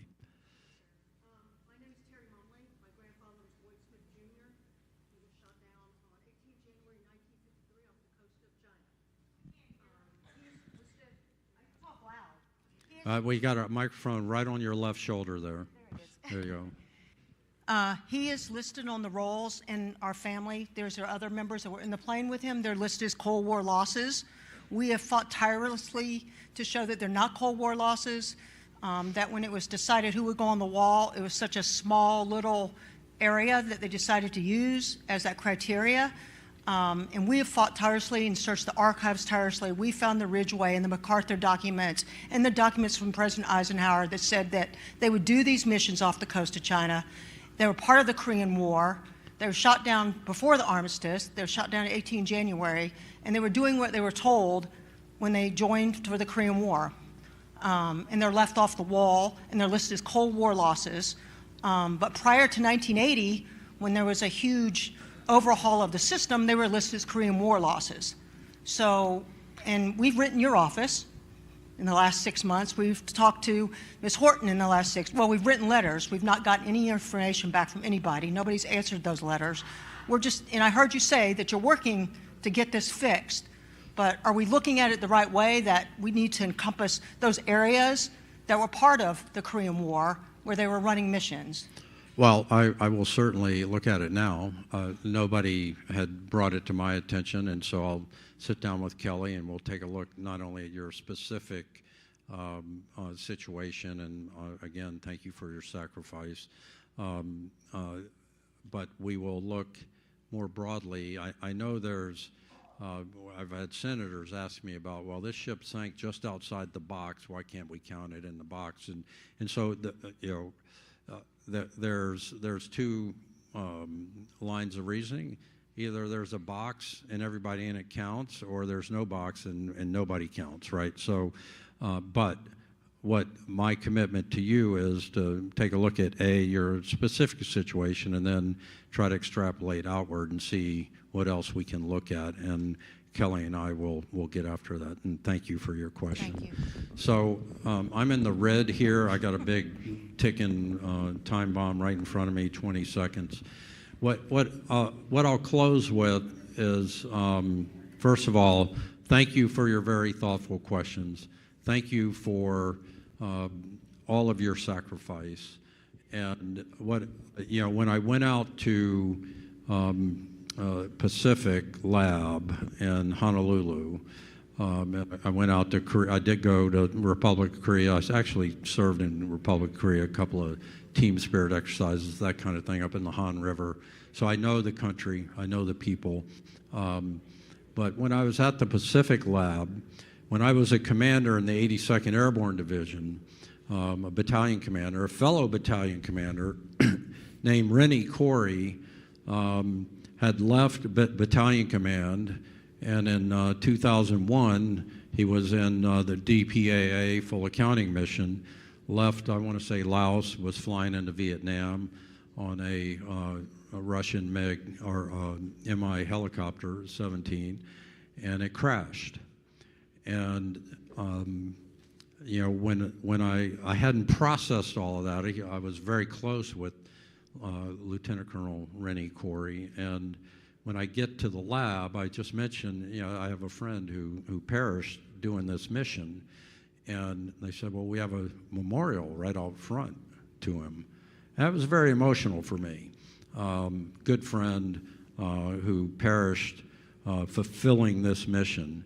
So not only do I have a great work colleague that reminds me every day of the import of this mission, but I lost a very close personal friend conducting this mission in Vietnam in a helicopter crash. So if there's any doubt that I'm going to bird dog your issues, I got Stu Scheller right here talking to the family. We came here to solve problems. We're going to try our very best to fix it. You're not dealing with your typical bureaucrat. You're dealing with a soldier who wants to get stuff done and who's gotten stuff done in the past. And I thank you for your attention today.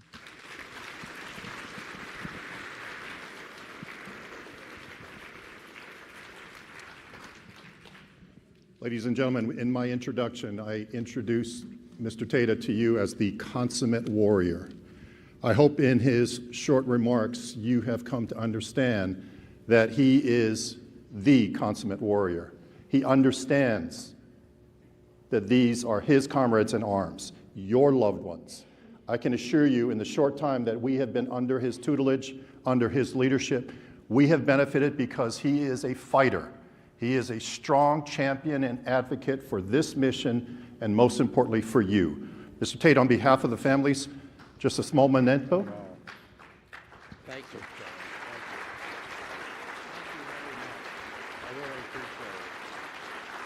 This will go in my office. Thank you, sir.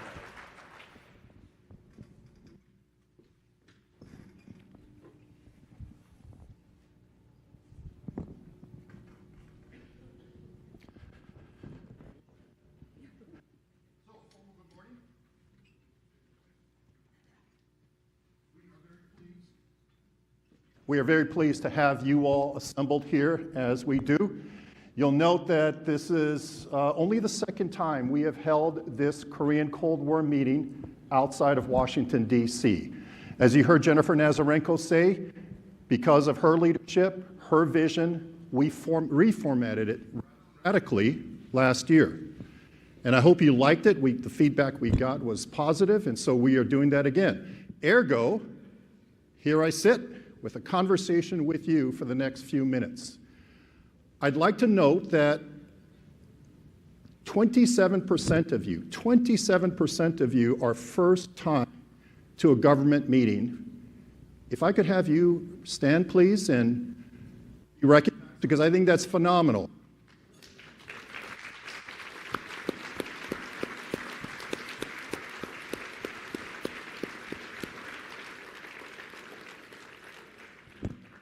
Thank you very much for joining us. You know, two gentlemen that I think you saw stand up, the Johnston family, son, father still missing in Korea. They brought their son, the service member's grandson. They brought their grandson, the service member's great-grandson. So if I could have Johnston stand up, please.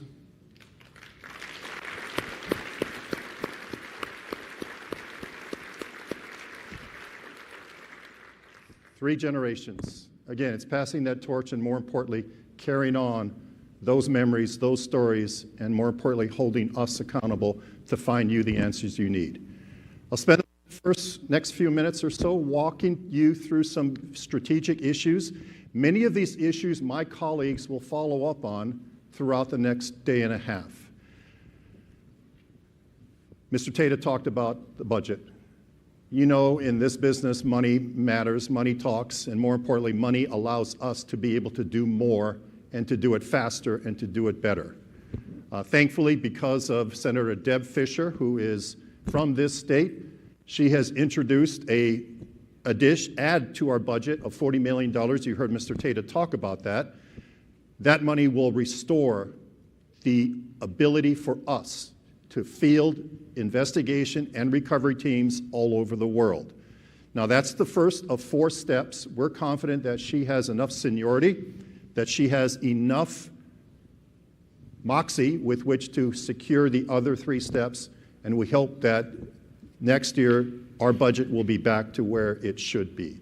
Now, you heard Mr. Tata, so if there's a way, there's a reason for me to make a mistake, this is. So when I prepared this slide, my team said, you owe us your slides 10 days ago. Well, that is wrong. And I'm glad to say I'm glad it's wrong.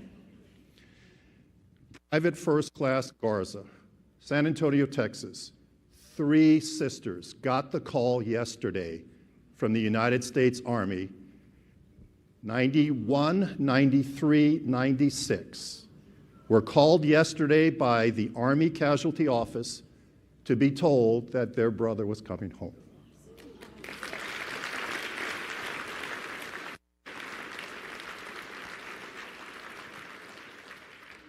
Such an incredible story, but it's also a story based upon pluck, tenacity from our historians, our scientists, our service casualty partners, our partners at the Armed Forces DNA Laboratory. Absolutely incredible, and one that we will continue to push the envelope on. Now, you know that several years ago, we petitioned the Department of War, then Defense, to allow us to disinter the remains of the unknowns from the Korean War, all of whom, except for one, who's buried at the Arlington National Cemetery, that we had the technology, we had the means by which to identify them. There were 861 of them at one time. We proposed a 7-phase project. I'm thankful to report to you that we began phase 7 a few months ago, and we will complete in November, 861 unknowns from the Korean War will now be either home, like Private First Class Garza, or will be in our laboratory awaiting forensic analysis. Absolutely incredible.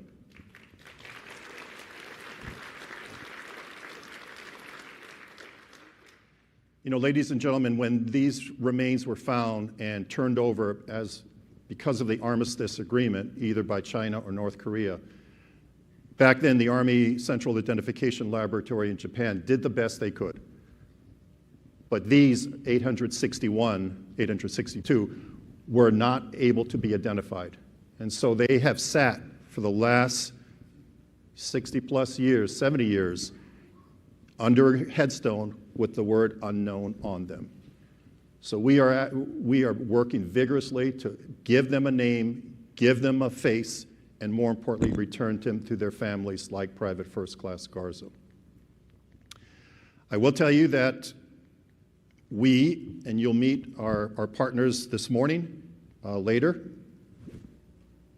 You'll meet our partners this morning, 54 countries that we work in. The only country that does this work to the degree that we do it, with the competence and professionalism that we do it, is the Republic of Korea, South Korea. You'll meet their director tomorrow. I'm pleased to tell you that they continue to be champions for us. Last month, actually in June, in Seoul, South Korea, their president, President Lee, officiated at a joint repatriation ceremony where we turned over to the South Koreans 10 sets of remains that our teams had found. They in turn turned over 3 sets of remains that South Korean teams had found. Think about this, that here the president of a major country, not just in the region, but in the world, their president was there to honor this exchange of remains of service members who made the supreme sacrifice in the Korean War. It was actually a stunning ceremony and one that we are very privileged to help participate in, simply because the shared values that South Korea and the United States share is exactly why this mission advances in South Korea. For the first time, I mentioned to you a few years ago that we had conducted a mission in the demilitarized zone, which is that no man's land between North Korea and South Korea. Very first time that we had one. We went back to the DMZ this past spring, and due to ongoing discussions with our South Korean partners, with United Nations Command, we intend to go back. And we intend to go back to basically not only investigate in the DMZ, but also to excavate and recover soldiers, sailors, airmen, and Marines that are still left in the DMZ. Later this month, we will send a team, underwater investigation team, to South Korea. Again, a testimony to the cooperation and partnership we have with the South Korean government. In this case, South Korea is providing a South Korean naval vessel, South Korean divers, equipment to help us on this Air Force loss off of the coast of Busan. So again, this partnership, and you'll hear more about it tomorrow, could not be any stronger, emblematic of the ironclad alliance between the United States and South Korea. Conversely, and you asked the questions, Mr. Tata addressed those questions. Conversely, it's just the opposite. 54 countries we work in, including China, and I'll talk more about that here in a minute, cooperate readily with the United States because they recognize the humanitarian nature of this sacred mission. The one exception being North Korea. Now, you recall in 2018 when President Trump met with the North Korean leader in Singapore, we were commitment number 4. The only thing to come out of that, and by the way, that commitment was inked, signed by the North Korean leader. The only thing to come out of that commitment was the return of 55 boxes. We have identified 112 Americans from those boxes. We have turned over 90 sets of remains from those boxes to our South Korean partners. Incredibly, the only thing we had with our North Korean Army interlocutors were 2 face-to-face meetings, a number of phone calls, and mind that it's been 7+ years.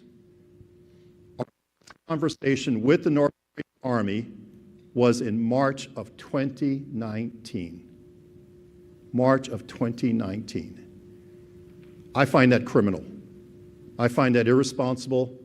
Not only are you not fulfilling a commitment you made, but more importantly, you are not doing what I believe, what we all believe to be the right thing. Now, the lack of silence, or the lack of answers, the lack of communication, utter silence, has not only affected DPAA. There have been multiple overtures to the North Korean government at all levels about having dialogue, opening up communications, and oftentimes this mission gets introduced as a means by which to do that. It's non-threatening, it's humanitarian. It's something that, again, would restore confidence in relation building between the United States and North Korea. Every single one of those overtures for the last 7+ years has been met with sheer silence. To show you how ridiculous this is, even overtures to return non-governmental organizations that have served the North Korean people on agricultural security, on food security, on medical, have all been met with the hand. Since COVID, there is no American non-governmental organization that has returned to North Korea to do the important humanitarian work of providing food, providing medical care, and it boggles our mind how that can happen. But nonetheless, this mission continues to serve as that door opener to at least have the discussion, just like we had with Vietnam 10 years after the war, 10 years before normalization, when Vietnam said, "Let us help you find your missing." In the midst of economic sanctions, trade embargoes, it was Vietnam that said to us, the United States, "Let us help you find your missing." We still remain hopeful, determined that that conversation will happen very, very soon. I'll offer to you, lastly, Andy, we need batteries for this thing, please. Batteries. Later. China. Now juxtapose this, when you think about this, that for 7 years, nothing has happened with North Korea, not even a single letter answered or what have you. 3 years ago, China came to us and said, "Let us resume cooperation with you, the United States." We've had 5 field missions in China, arranged by, approved by, and accompanied by the People's Liberation Army. Today, this very day, we have 2 teams in China working in Hunan province and Guangxi province on 2 World War II losses. Last year, we asked China, can we go look at 3 Air Force lost sites in Liaoning province? Liaoning is a province right on the China border. PLA said yes. They took our team to these 3 Air Force lost sites. The team said it was so surreal that standing on that hill, looking at, trying to correlate this site, they were looking down at the Yalu River. Across the Yalu River, they could see the faces of construction workers, North Korean soldiers, North Korean farmers, so close they could see their faces. It was so surreal knowing that here they are, right there, looking for Korean War losses, and yet we haven't been back right across the river since 2005. Absolutely criminal. The PLA actually said to them, "What else do you want to do?" They said, "We have an air defense museum. We heard you have an air defense museum in Dandong. Can we go see it?" They opened up the museum on a Sunday. Told the curator whatever they want in terms of archives, let them see. Russia. We are talking to Russia. Now, yes, it's been different since the Ukrainian war, the invasion. However, we still cooperate with them. So if China and Russia recognizes as this humanitarian, why shouldn't North Korea? Ladies and gentlemen, it is always a privilege to be with you. You will hear from us throughout the rest of today. I hope you enjoy, those of you that went to the forensic laboratory, that those of you going today, you'll see that these men and women that we asked to do this noble work are doing so incredibly. God bless you all.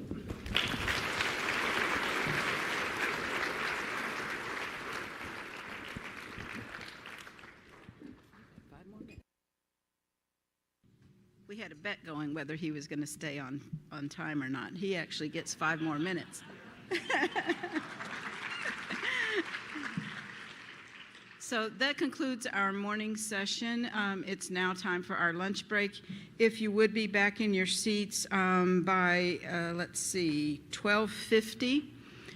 There are some places highlighted around the local area on a sheet of paper on your table. There's also a buffet here in the restaurant, and I hear there may be some food trucks out along the next block or two. So enjoy your lunch, and we look forward to having you back about at 12:50.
between 1999.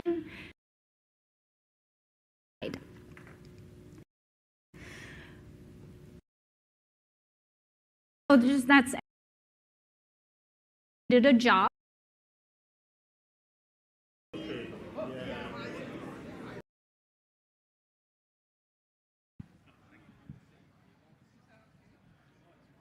Check two.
Number 7 got replaced.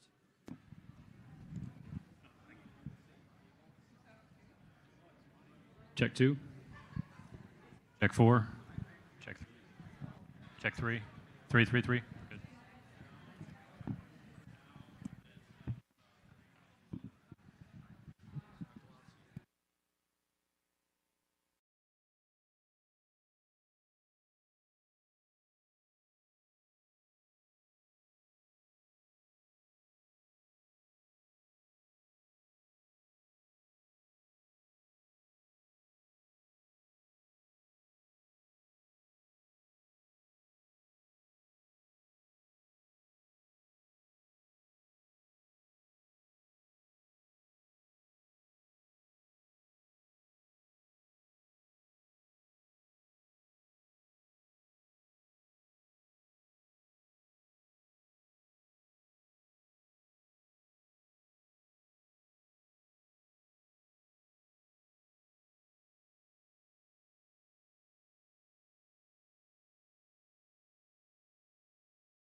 I have nothing. Okay.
right, are we ready to get started?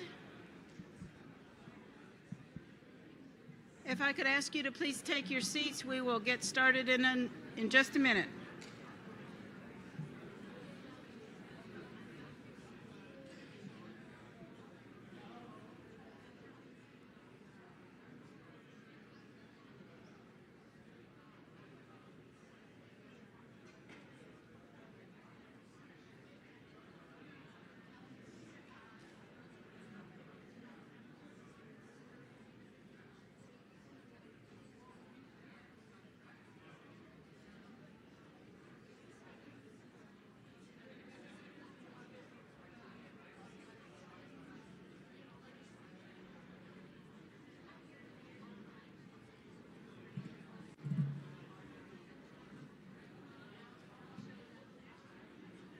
Okay, I hope everyone had a really nice lunch, had an opportunity to get something good to eat. Our next speaker this afternoon is Dr. Jenny Jin. She's one of our laboratory managers, and she is going to tell us about an identification process that took almost a half a century to identify this individual. So her bio is in your program book, and without further ado, Dr. Jin.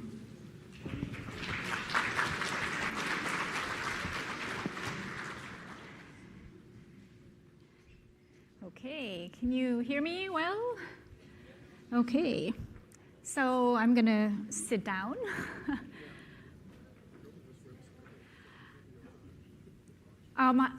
Did you find something to eat?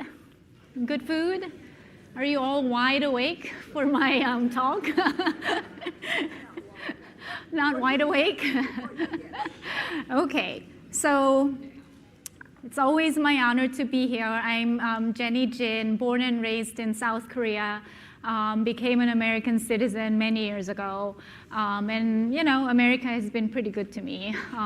You know, you will hear more about my own story later in the talk, but it's my honor to be here, and I've been coming to this since I started in 2010. So it's been, 16 years already. And I love you all, and this is my favorite meeting, but that aside, I'm a little nervous right now. There are too many of you. So I hope this is a good update for you. So, let's see. I started in 2010, right after I graduated from Penn State in 2010. Yeah, Nittany. And then when I started this job, I really wasn't sure what I was getting into. I wish I had a better story of why I wish I had a story like this has always been my dream job and this is what I wanted to do. But that's not true. I needed a job, and I was in Hawaii, and yeah, so that's how I started thinking maybe I will go find a professor job somewhere else. Little did I know how amazing this mission is, and I never left. So this is my first job and only job. So I've been here for 16 years. So for 11 years, the first 11 years, I managed the Korean War Identification Project. And since 2021, I'm managing all the special projects in the laboratory, including a wide variety of World War II cases and Korea and also Vietnam War. But, you know, secretly or not so secretly, a piece of my heart will always be with Korea, where I started. So you have heard about the 800th ID we made, and that's a real milestone for us. So when I started in 2010, the number was 140. So if you think about it, over 80% of the Korean War ID were made in the past 15, 16 years. What that means to you is that we are doing better. We are making ID faster with all the advancement in science and everything we do. So just as a reference, our agency, we aim to make 200 IDs a year. And Korea has always been the top 3 project for those numbers. And just as a reference, the highest number of ID we have ever made was in 2019 when we received 55 boxes from North Korea after President Trump and Kim Jong-un's Singapore summit. I was part of the delegation that went to North Korea to bring those remains back, and we have made close to 110 IDs from that. And in 2019, so the year after we brought those 55 boxes, we made 72 IDs in one fiscal year, which was the highest number. So just that's as a reference for you. And I understand that it can be bittersweet to a lot of you here because, you know, it's someone's great news, but not your news. So I still recognize, all of our team recognize there are still 7,400 missing servicemen from Korea, and we know time is not really on our side, and we're working really hard every day to provide you some kind of answer that you have been waiting for a long, long time. So of the 800 IDs we have made, any guess how many came from the Punch Bowl Disinterment Project?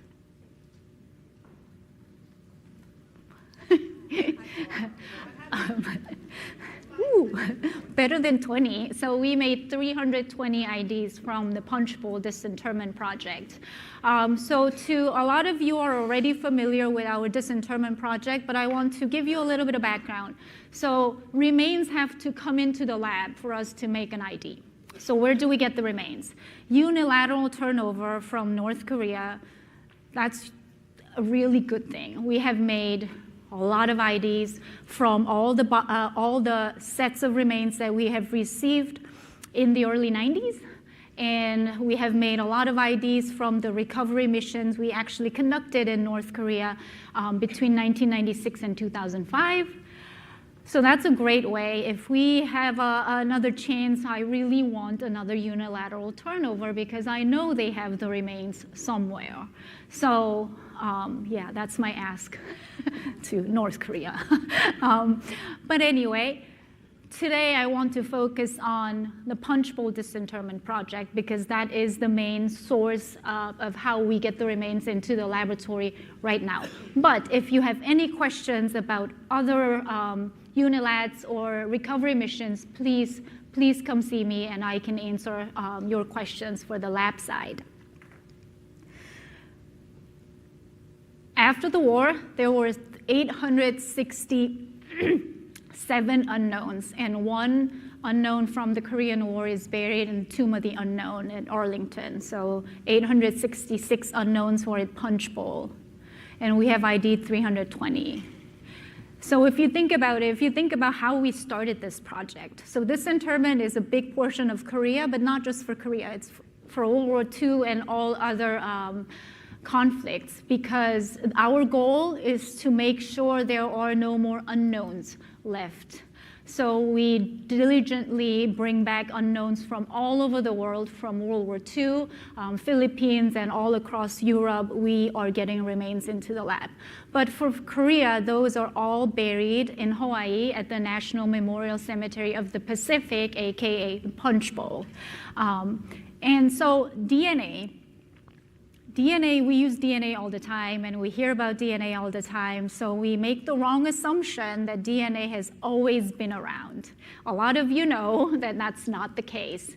And DNA became a viable tool in forensic science, maybe in the 90s. So when that came up, we had an idea. Oh, we can exhume the unknowns, do DNA testing, and we can ID them.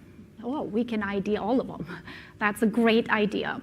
So in 1999, we started our first Korean War unknown disinterment. So first unknown disinterment, and that happened to be from the Korean War. Wasn't too bad. You know, we had other evidence, not just DNA. That's also one thing I would like to highlight. There are a lot of other evidence that we need to make an identification than DNA, and I will walk you through that.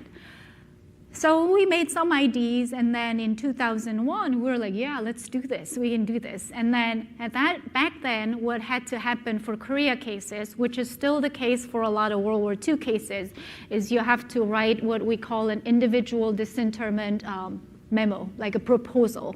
Because, you know, an unknown is still buried, like with all full honor, and we should have a good justification when we want to disinter the remains. So a memo, a historian will work with us, the laboratory staff, to go over all the historical background for, like, let's say X1. It has an X designation. X1, we believe, is one of these 10 people based on the circumstances of where we found the remains, et cetera, et cetera. So that's an extensive work, and that's a lot of work for each unknown. But we did it that way until 2018. So at that point, we already exhumed 210 unknowns from the punch bowl between 1999 and 2018. And then in 2018, something amazing happened, and all the rest of 652 unknowns left at punch bowl from the Korean War were approved to be disinterred, thanks to a lot of your help who are here today. So what that enabled us to do is it made our process a lot more efficient and faster. So we didn't have to write a separate memo for every single unknown, but that doesn't mean the research was any less. So the research was done in the back, it just didn't have to get approved every single time. So 652 unknowns, disinterring that, it's a lot of work. So, you know, as a lab manager, I sometimes say my job is managing the lab tables. That's how I feel sometimes, because every other week we have been receiving 8 unknowns. Every other week is a lot because it's a big casket coming out, and the remains, when you open, it's not that clean and nice. So we have to, it's been underground for many years, like 70 years almost. So sometimes it's very waterlogged. Then we have to be creative, like how can we pull the remains out without breaking them, right? So we tried a lot of ways to clean the remains without damaging them. So it takes a few days for us to unwrap. Sometimes they're still wrapped really nicely in the green army blanket after all these years. Pretty amazing. Sometimes the blanket is gone. There's like nothing, and we have to be very careful. So it takes us a few days to clean and dry before we start any analysis. And then you do that in 2 weeks, more 8 unknowns come out. So we've been doing that in 7 different phases. You heard Mr. McCaig mention that we started phase 7.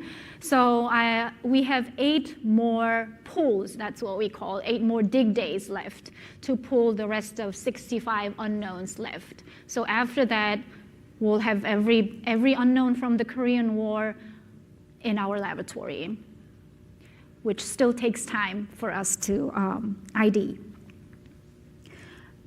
One of the questions I get very often is, why does it take so long to ID? Again, sometimes it can be very quick ID, especially if the unknown has a lot of dental restorations and we have the antemortem dental record, then you can make a quick comparison.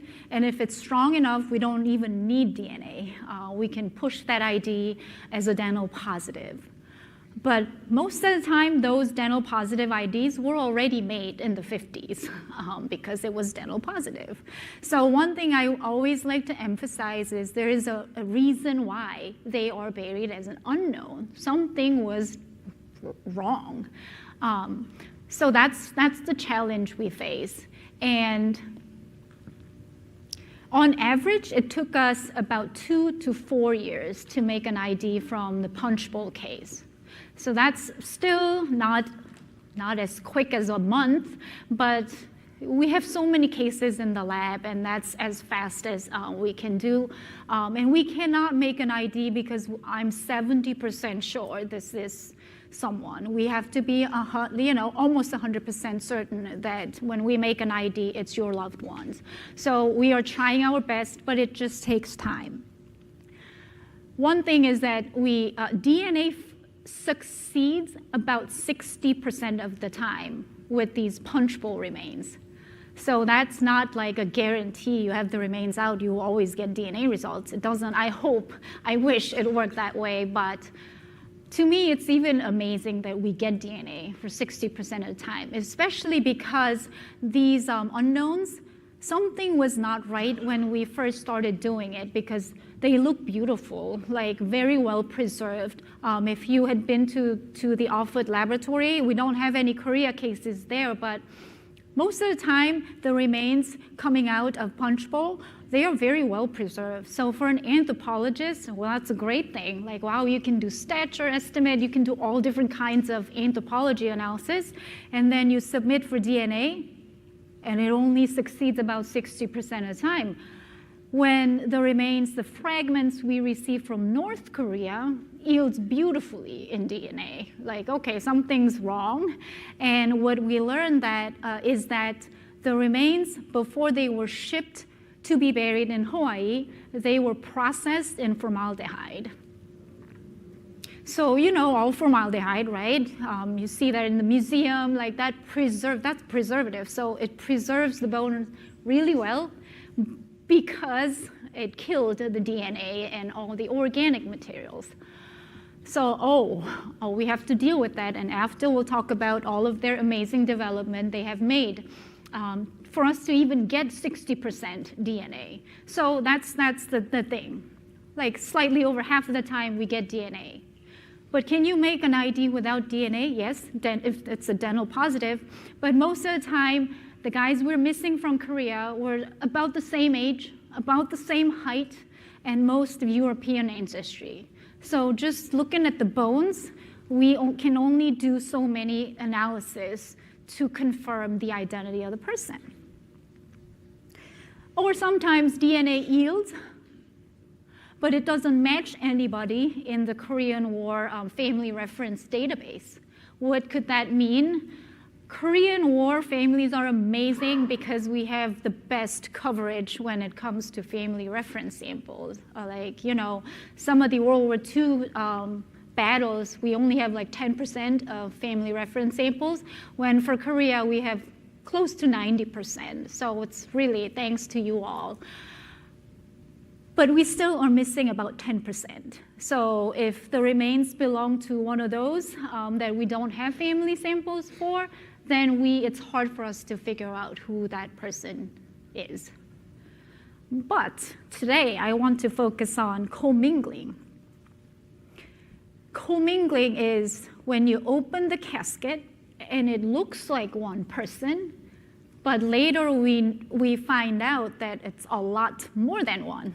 Sometimes 2, sometimes 3, sometimes 4 people appear to be one. That's why they were put in the same casket. How do we sort this with a 60% success rate DNA and all these challenges? That's the case I would like to highlight today to show you why and how we resolve that situation in the laboratory. So, 3 unknowns were found in 1952 in South Korea. Local Koreans led our Army Graves Registration Service team, the AGRS group, to a place and said, I buried 2 black men. That's what they said. So, this is in the 50s in Korea, and probably Koreans have never seen non-Koreans. When I was in Germany, I lived in Germany in the 80s. I don't think anybody there saw an Asian before. So I stood up. And I think the same thing happened. They remember this, like American burials. So our team went there and found 2 remains and brought them back to the mortuary, where an anthropologist like me segregated them out into 3 individuals. So it became 3 unknowns 5588, 5589, 5590. So each one got a name, and we couldn't identify them back then due to the lack of pertinent identifying media. So in 2013, our agency wrote a disinterment memo. Back then, it was still an individual memo with a list of people who this could be, to exhume the one of the three unknowns. And there's a reason to just choose one, because look at all the elements in purple were present. So that's what I would call a rather complete skeleton. So we will always go for those cases first, because the chance for us to get DNA and something, we need something to analyze. So this memo went through, and this was our 50th unknown that we disinterred. So we didn't do that many back then. So when remains come into the lab, what we do first is always to assess commingling. Are there two right arms? Oh, that's very obvious. If there are two right arms, we can easily say, oh, there's more than one person. But that rarely ever happens. So it looked pretty good as one person from what we could tell. So in that case, we back then, remember this is 2013, not right now, so we only sampled one feet, like a sample from the thigh bone, because we didn't question the rest of the remains. And then DNA, it took us 3 years to get DNA, finally, for DNA to yield. So this was exhumed in 2013.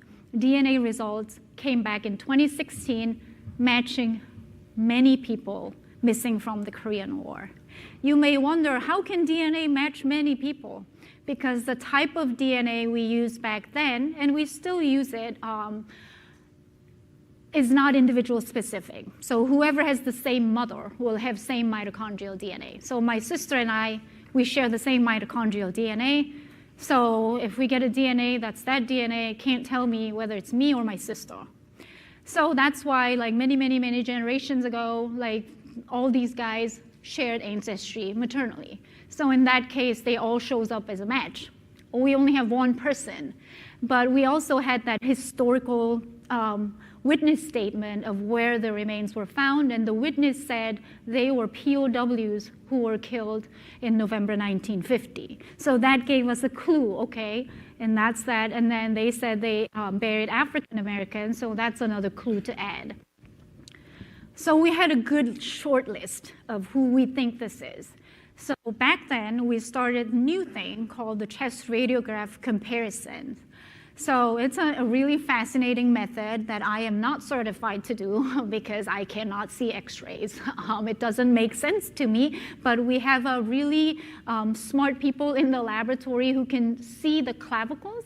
And for about 75% of the individuals missing from the Korean War, we do have their antemortem chest radiographs on file.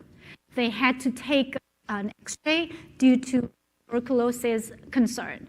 So what can we do with those chest radiographs? Oh, maybe we can compare the remains, the clavicles and the verts, and then maybe overlay them in their chest radiograph.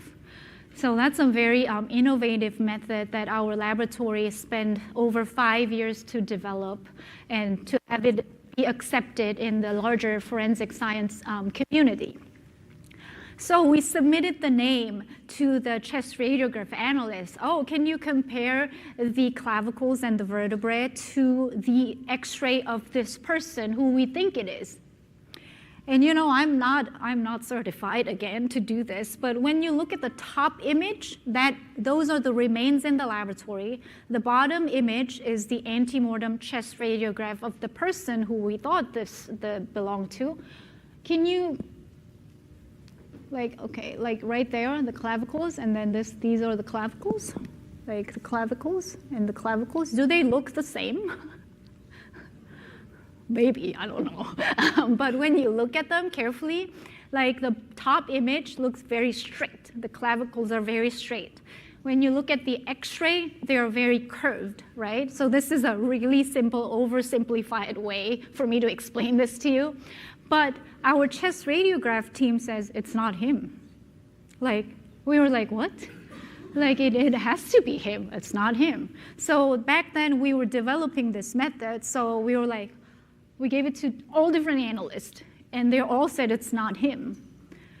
So then we had to go down the list to see who this could be. So we ended up comparing over 300 service members' chest radiograph. And we can do it much better now, but again, this was in 2016. So it took us a long time to go through that list of 300 to do this. And just one sec, the timer, do I have 30 minutes? I thought I had 30 minutes and I said I have 1 minute left. Okay, anyway, so something was wrong. And then after spending few years going down the list to make all these comparisons, and yet we still couldn't get a match.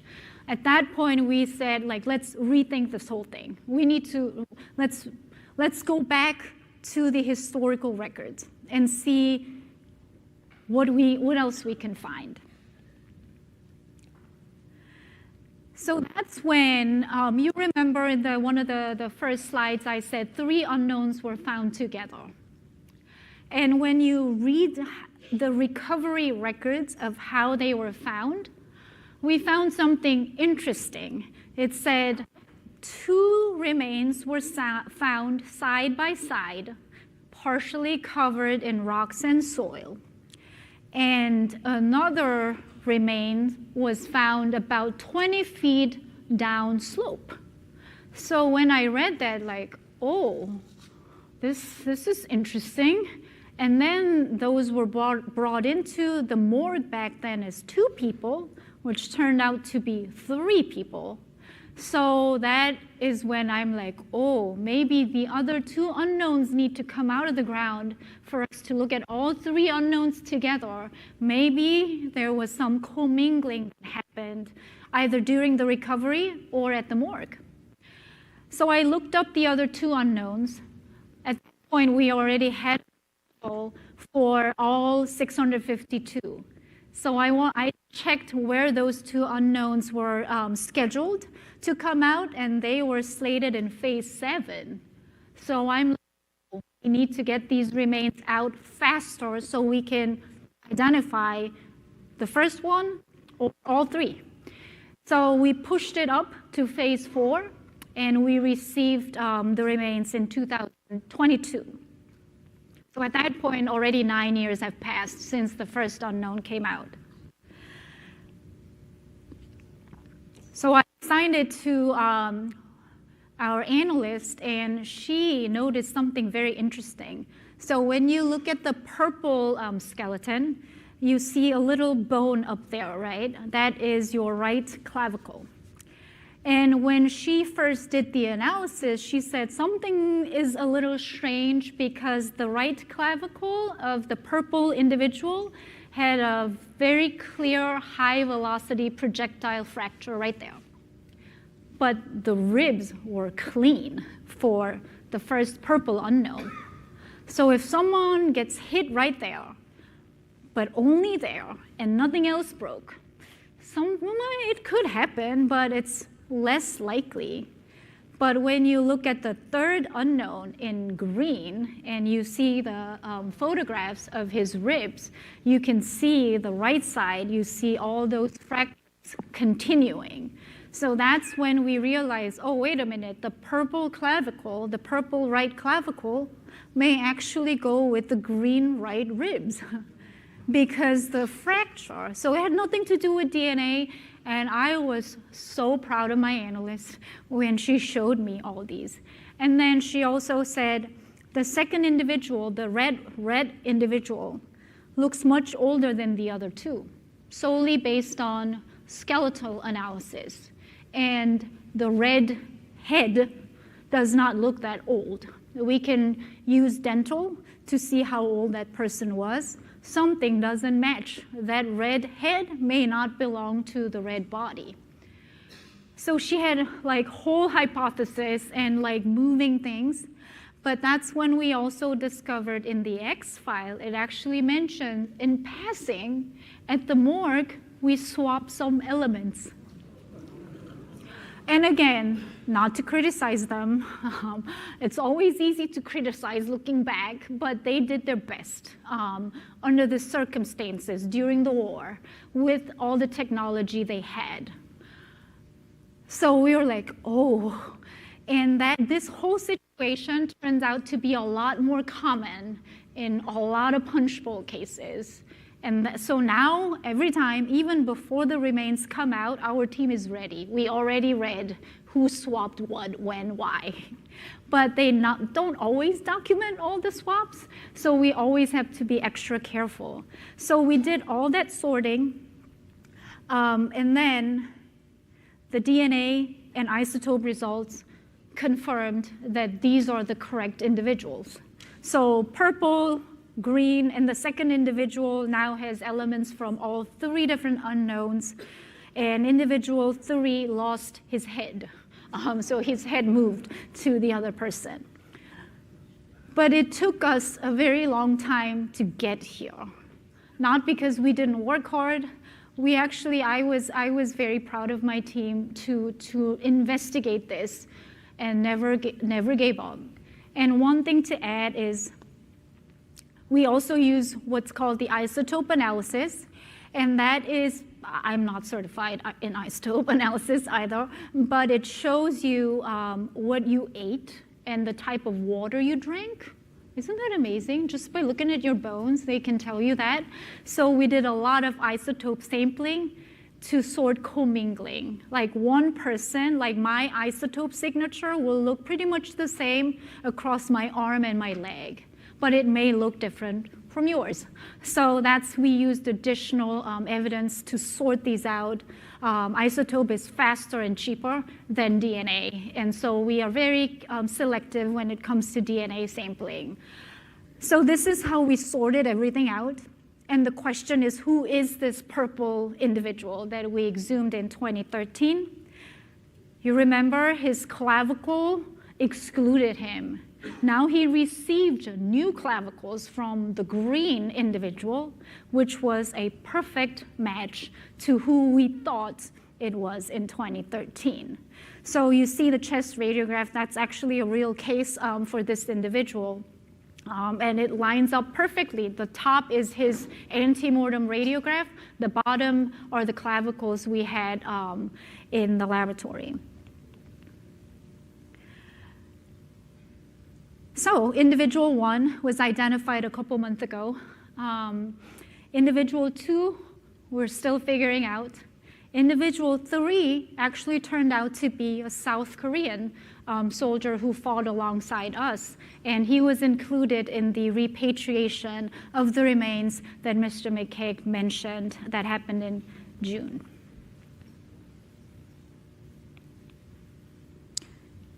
If I can go to my last slide, I can wrap this up. But it's not, there we go. So to wrap this up, that's my wonderful team. I'm sure they all wanted to be here, but they had work to do back in Hawaii. But I would like to introduce my 2 folks who are here, Dr. Claire Rajabi and Ms. Esther Chu. So they are here to help you.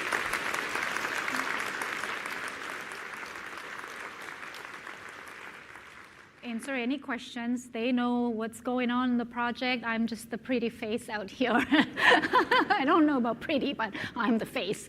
To wrap it up, you know, my grandfather turned 99 this year. He is still very well. He's in Korea. He takes the subway, takes the bus. It's pretty incredible. He was born in 1927. And I was always like a little hesitant to share my personal story, but he was one of the lucky 100,000 North Korean refugees who made it onto the US Navy ship when they evacuated right after the Chosin Reservoir battle. And And then he arrived in South Korea at a refugee camp. He said he was going back home in 3 days. That's what he was told. And he never went back home. And my father was born at the refugee camp. And here I am, identifying, trying to give you some closure that I can. And when I look at the Korean War missing individuals, they were about the same age, a lot of them, with my grandfather. So that's not why I chose this job, but I realized all these connections at some point, and that's why this job grew into something much bigger than what I anticipated. And part of me, my grandfather is still happy, living a good life, and I owe that to all of you here for your loved ones who lost their lives in my motherland. So thank you.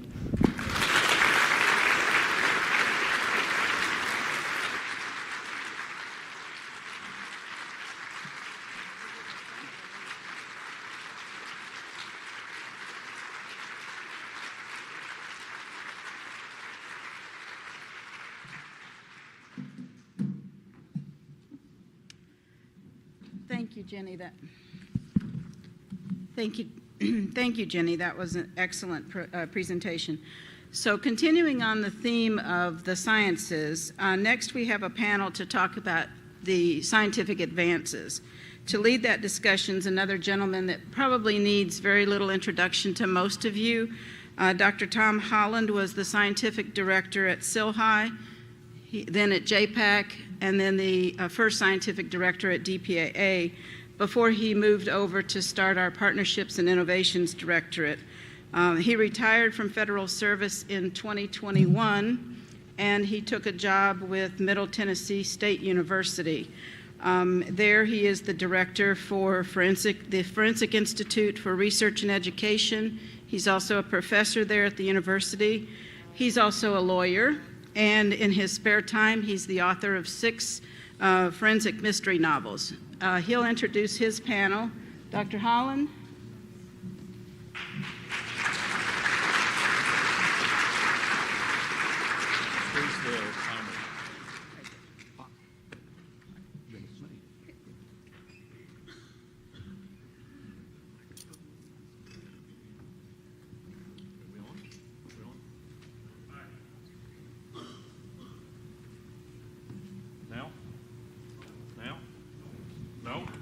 Now?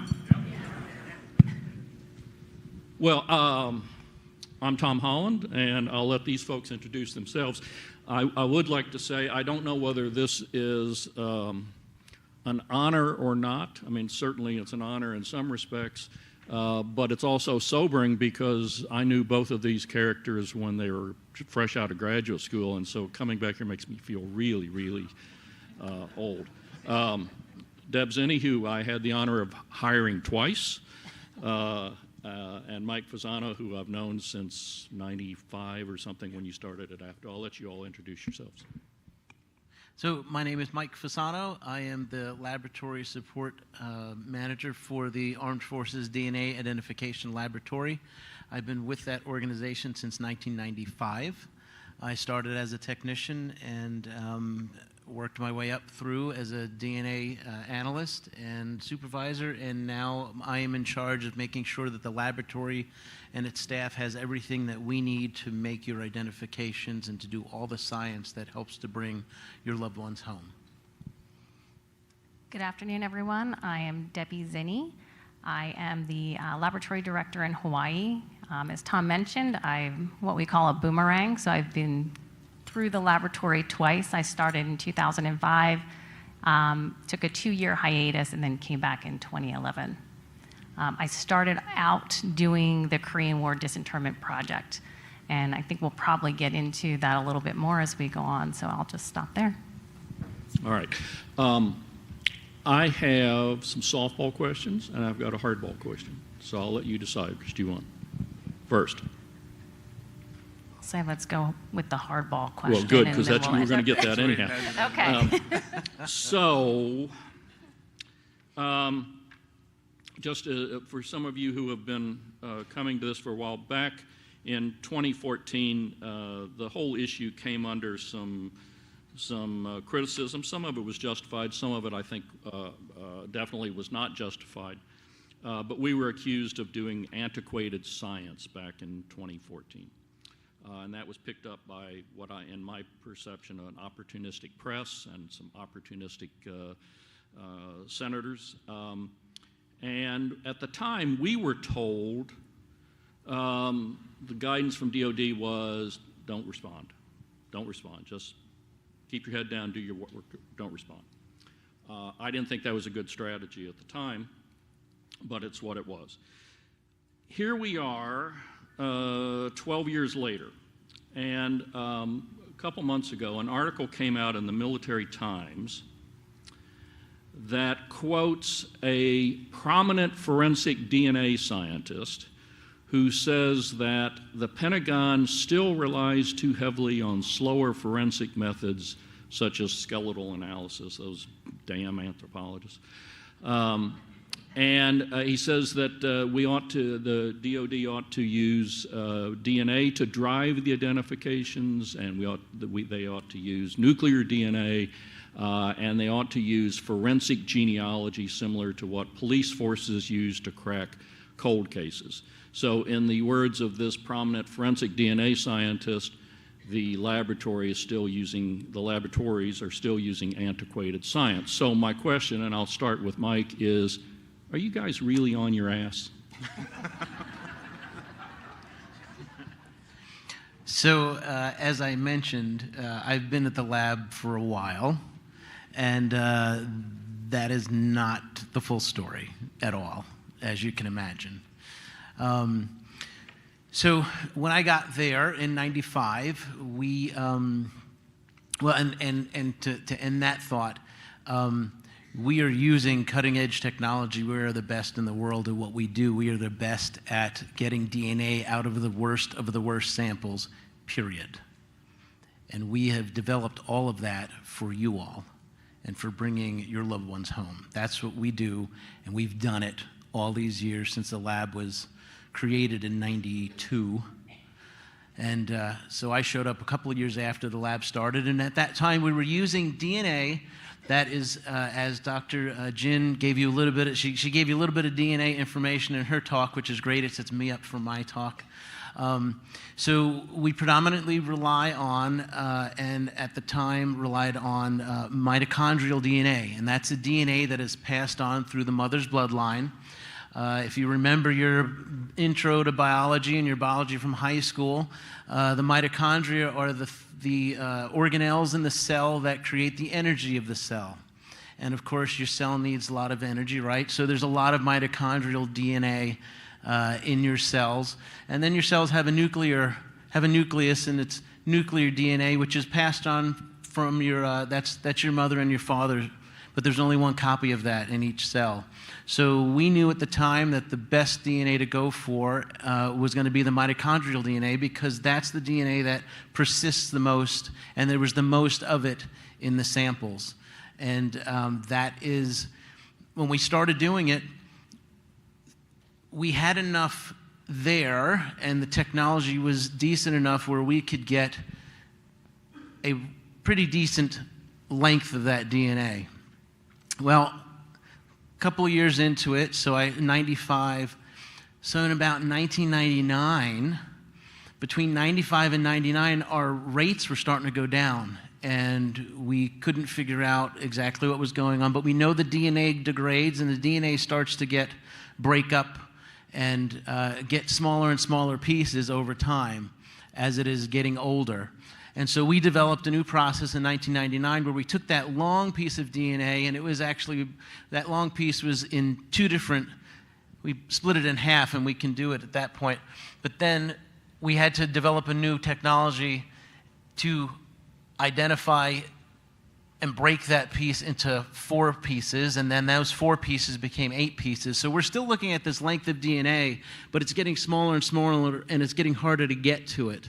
And so we developed new primers and new technology to focus in on those smaller pieces. So that worked out pretty well. And as we continued to look for the smaller pieces. We were making identifications, but then that wasn't working as well. We were trying to figure out why wasn't that working well. So in come the samples from the Korean War that were treated with the compounds, the powders, and the formaldehyde. And we found out that was the next really big hurdle. It wasn't that the DNA was broken up into little pieces. It just was, it was bound up, and the chemicals were not allowing us to get to it at all. And so around 2006, I think it was, around 2006, it took us a while to crack that nut, right? It took us a while to figure out how to get to that DNA.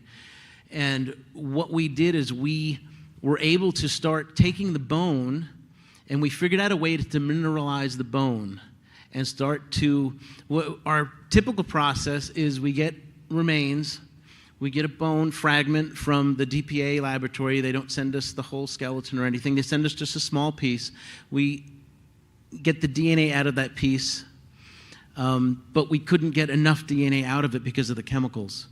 So we developed a process in 2006 to where we could dissolve the actual calcium that makes up the bone, and we could dissolve the bone. And when you dissolve the bone, then you can start to get at the DNA that's in the bone. We did that process, and we made that process even better in 2014. In 2014, so between 2016 and, not 2014, between 2006 and 2014, we would dissolve some of the bone, but not all of the bone. By about 2016, we were able to dissolve all of the bone. And so we really had all of the DNA in the tube, and we could start to get at it. But we still didn't have the best technique to get at the DNA. So around 2016, we developed the next generation sequencing process, which is we abbreviate it as the NGS process. The NGS process, instead of looking for that length of DNA that I was talking about in the mitochondria, we were going in now, and this new process allows you to go in and fish for very specific pieces of DNA that you're looking for. So now we have a new technology. It's been however many years, from 90, so I came in 95, right? So now we're looking at 2016.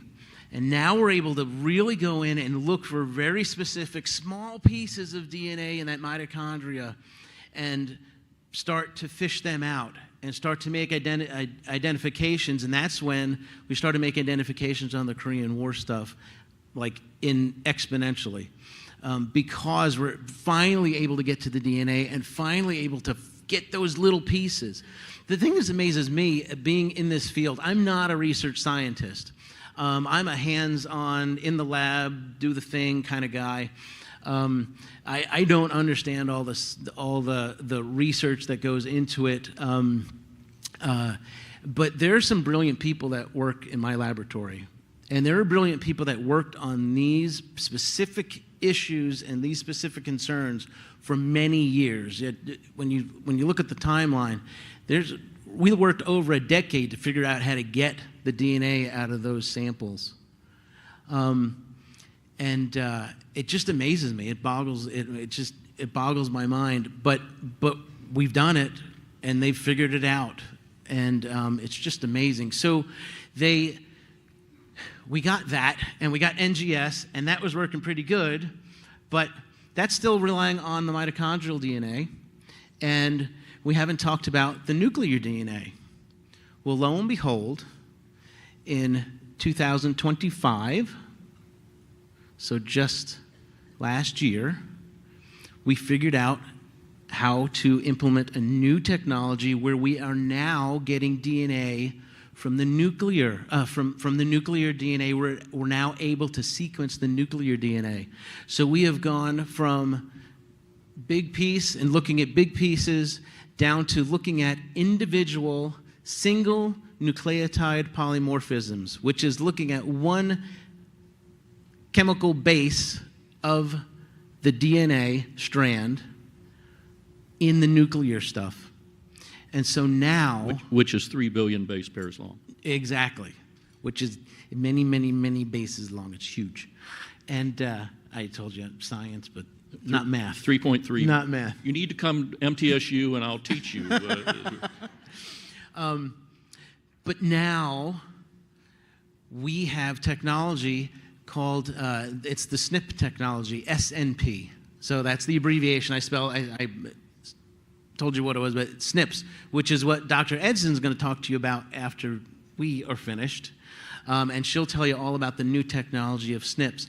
And that has opened up the reference pool to the 4th generation. So your think about your great-great-grandparents. That's how far of the generation we can now use to identify the remains that we have. So now we have expanded. You need to come visit us if you haven't visited us upstairs in the DNA room, and we can make sure that we have your DNA on file, because now references that were not available to us even a year ago, all of a sudden are now available and can be used as a reference. So we have leveraged the technology as it has gotten better, and we have leveraged it specifically for the samples that we test, and they are really tough, but we are really good at it. So no, I don't agree with the fact with the statement that we have not and do not. And let me just a little bit of background. This prominent forensic DNA scientist is somebody that we both know. Mike and I have known him for 30 years. He's the same person who raised this issue in 2014. And nobody in the press in 2014 didn't say, who are you and what's your interest in this? Because had they asked that question, he was working for a private DNA company and was the vice president for marketing and was hoping to get a commercialized contract from the Department of Defense. And so that's what brought it up initially. But here he is, 12 years later, he's still beating that drum. Okay. Mike, I'm convinced that AFDL's not on its ass, so that means the problem must be... And I'll say we are not either. So I hope all of you have gotten the opportunity to see the poster that's hanging outside that has the identifications for the Korean War. Have you gotten a chance to see that? That there are now 800 IDs from the Korean War. But if you take a look at that, they were really slow at first. And as it goes along, and you can see it by year, that those IDs have increased significantly. And I'd say that is due to the innovations and the advances that have been made. So back when I started in 2005, the only person working on disinterments was me. It was a team of one. That's what Tom hired me to kind of work on these cases. And at that time, when I was doing the research, I'm not a historian, I'm an anthropologist. I was doing that research. I reached out to some really smart people. So Heather Harris, who's here in the room, she was one of the people I worked very closely with, would ask her a lot of questions about the history and the circumstances of loss. Phil O'Brien was also another one, and the other person was Mr. Ron Broward, who was a Korean War veteran, who I worked with a lot, he did a lot of research on the unknowns as well as the missing. But what I needed to do was create a disinterment memo, similar to what's done today. But what I had to present to Dr. Holland was one unknown, and this is who I think it is, this single individual. There was not a short list, it had to be one person.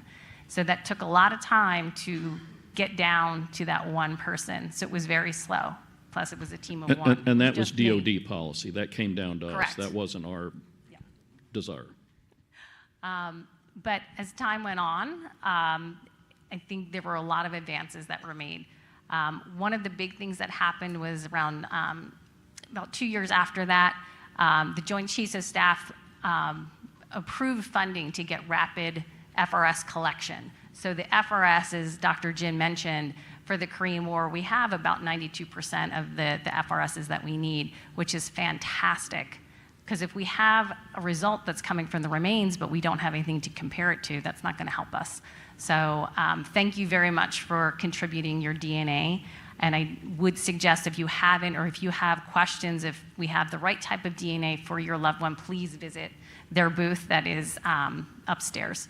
But with getting that collection, the other thing that happened the next couple years is we got a dedicated team and dedicated space to look at remains from those unilateral remains that were turned over to us, as well as some other innovations. So AFDIL was doing the innovations with the DNA. As they mentioned, it was really difficult to get DNA from these remains. What we were doing in the laboratory were other methods. What was that other forensic test method that we could get to that positive ID? So dental was one, but the other thing that our laboratory really innovated was the chest radiograph comparison. So again, very slow at first, but then we were able to acquire those chest radiographs from many of the Korean War, brought those in, got teams to then be able to look at those radiographs, look at the remains, and do those comparisons. So with these innovations between what's going on in the anthropology side, with the chest radiographs, with getting that code cracked for the demineralization, then into the NGS, now with SNPs, we're really having all of these tools in our toolkit that can really help us get to more identifications faster. Yeah, and I think something that gets lost, and you saw it in Jenny's talk, is what these folks face are cases that nobody else has to solve. Police don't have to solve cases that were treated with formaldehyde 75 years ago. So it is constant innovation, and so when I read stuff like this, it's just it's maddening. Even though I'm now retired, it's maddening to read this. And I'll say one other thing real quick. We also have a lot of external agencies and also external countries who come to us and are requesting our methods and how we do different things. So we have worked with, as we've mentioned a lot, South Korea. We work with Macri very closely and help them set up their laboratory that they have. We work with the Japanese. We have worked with the Colombians, Cyprus, Bosnia. Many different countries have come to us to ask how we do it and for our methodologies. And the one other thing I'll point out too is in Hawaii in 2023 were the Maui wildfires. And with that, there were 103 individuals who perished in that. And the medical examiner's office and the police department there asked us if we could come help with the recoveries, to recover those remains, to do the full recovery, but also help with the identifications. And we went over, we spent about a month and a half doing that. We told them that once, they had a DNA lab that was doing the DNA analysis for them, but we said if you get down to those cases that are very difficult, you need to bring in AFDIL because they are used to dealing with the toughest of the tough cases. And that's what happened at the very end. They sent those last few samples to AFDIL, and they were the ones that were able to get closure on those final cases. Yeah, and just as to pile onto that, I currently am on the Forensic Advisory Board for the Government of Colombia. I'm advising the Government of Ireland, which is dealing with some remains of babies that were found at a former unwed mother's home that was run by the Catholic Church. In October, I'm going over to Israel for the second time to advise them on how to deal with mass disasters such as their October 7th. And I like, ego-wise, I would like to think that they're asking me because I'm Tom Holland and everybody wants Tom Holland. The reality is they're asking me because they want to know how the U.S. does it. And when they say they want to know how the U.S. does it, what they mean is they want to know how AFDIL and DPAA do it. And I've just got more free time. So they can sort of get me, they get them by proxy through me. But if we were really antiquated, the rest of the world would not be knocking on our doors. We're running short on time, so I'll just ask one softball question. I've got, I now teach undergraduates, and I am seeing undergraduate students who are telling me on day one, when they come in at age 18, I want to go work at DPAA. When I interviewed for the job, I was offered the job out in Hawaii on December 7th, 1991, the 50th anniversary of Pearl Harbor. And I had never heard of the lab. I had put it out on the market that I was looking to leave the University of Missouri, and I got a phone call out of the blue from Hawaii saying, would you come consider coming out here? I had never heard of the lab.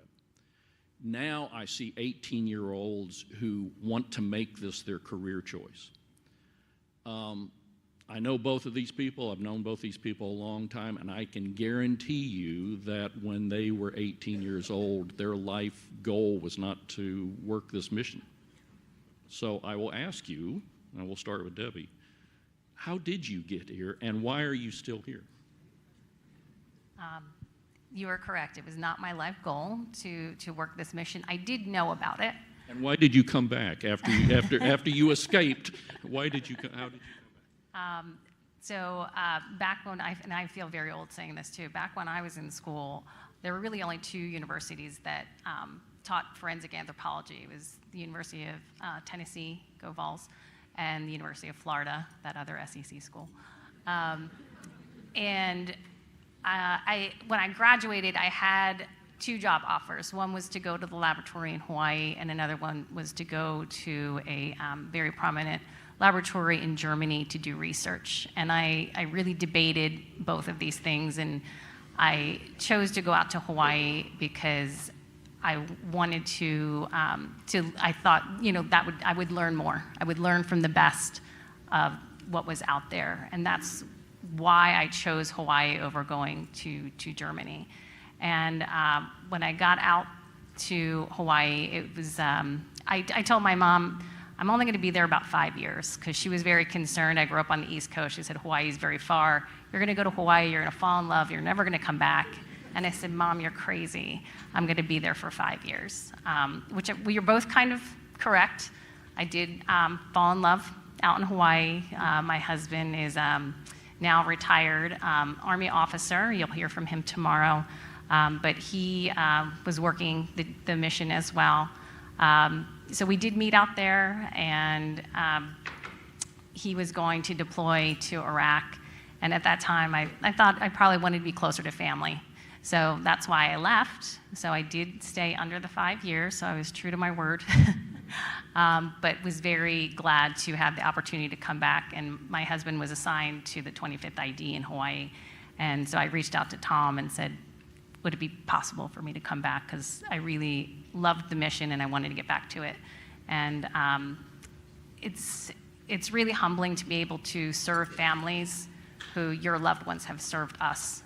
And it's a way to give back, and I've enjoyed every minute of it. So thank you. So along the same lines, I didn't expect to be here as long as I am. Have been here. DNA was a new thing, and I liked science, and it was the only class I got an A in high school. And so I'm like, I'm going into biology because I could do it.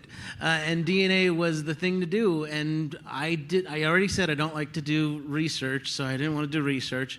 And I went to UNC Greensboro, and my mother, we live in Annapolis outside of D.C., and my mother was sending me newspaper clippings from the Washington Post and mailing them to me, and I was applying for jobs. And so I got an interview at the DNA lab, and when they interviewed me, they said, well, how long do you expect to be here? And I said, well, I figure it's the first job. I'll be here a couple of years. And she said, oh, that's great, because it's not going to be a very long, it's going to be a couple-of-year project and whatever. Well, little did we know that project is continuing, isn't it? And so really, that's kind of how I got into it. But I didn't expect to stay as long, but I will tell you what kept me when you ask, what kept me. So I attended the Vietnam League of Families meeting in '97. So I was a little bit over a year in the position, and I'm at this meeting, new, young, watching, observing, and the room was split, and there was an aisle in the middle, and there was a microphone, and they were having family members come up and address the important people on the stage. And I was in the back, and so I saw a bunch of family members that were very passionate about their missing loved ones, and they were yelling and saying all kinds of not so nice things to the people up front, and why aren't you doing, and why aren't you, and why can't you, and why. And that made a big impression upon me about how important it is to all of you. And I was like, wow, this is really important. I had no idea. I knew what I was doing. It was very noble, and that's what drew me to it. And it wasn't research, and it was something kind of cool. But then that was the human aspect of it, and that made a big impression. And what really solidified my whole reason why I am here is because somebody came up to the microphone, and she introduced herself, and I recognized the name. And she said that she was the mother of so-and-so, and while her son hadn't been identified yet, that she was really appreciative, and she didn't know if he would be identified, but the government had been kind to her, and she really appreciated everything that they were doing. And I knew as I was standing in the back that I actually had processed her family reference. That's why I knew her name, was because I had processed it. And I knew, but I couldn't tell her that she was going to get the answer soon. So don't ever give up hope, because you never know. And the technology is getting better, and things will change. But just know that we are here because we are here fighting for you, and we have hope. And we have hope that we will one day bring your loved one home too. So thank you for everything.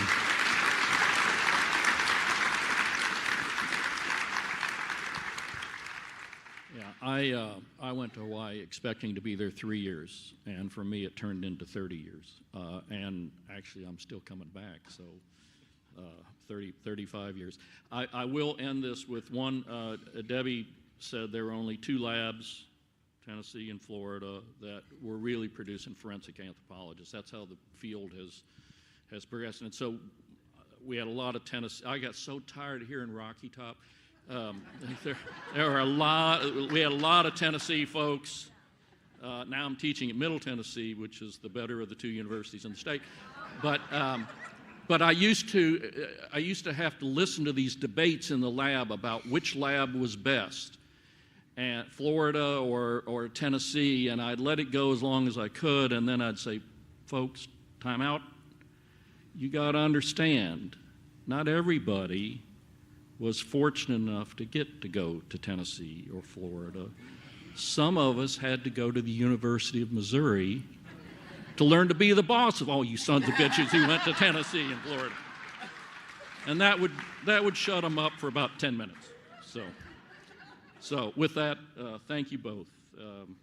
It's been an honor and a pleasure to see you both again. Thank you. Thank you. Thank you, everybody.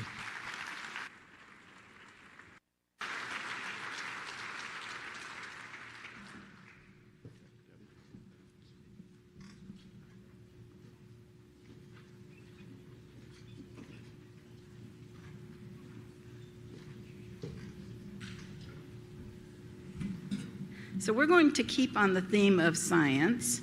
And next we have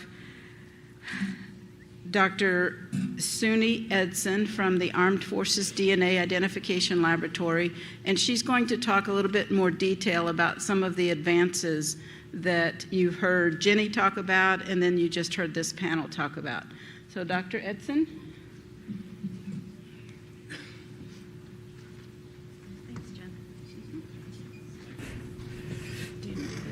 Yeah. Okay, I'm going to sit down, which is unusual for me. I'm a pacer. If anybody's ever heard me talk before, I tend to walk around a lot. So what I'm going to talk to you guys today about is SNPs and forensic genetic genealogy. So how is this changing what we do at AFDL? And so I know Mike talked a lot about, DNA testing and what do we use?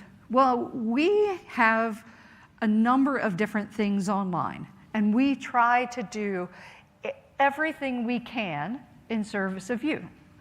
We are here to make things work really well for you, and what we do is once we have something tested that works really well, we keep using it. There's no reason to put a good tool away on a shelf if it does something good for you. So what we have done is maintained all of our protocols that we have. And it's been a real blessing for us. It's helped us be able to make a lot of identifications and provide extra information to you. So why so many DNA tests?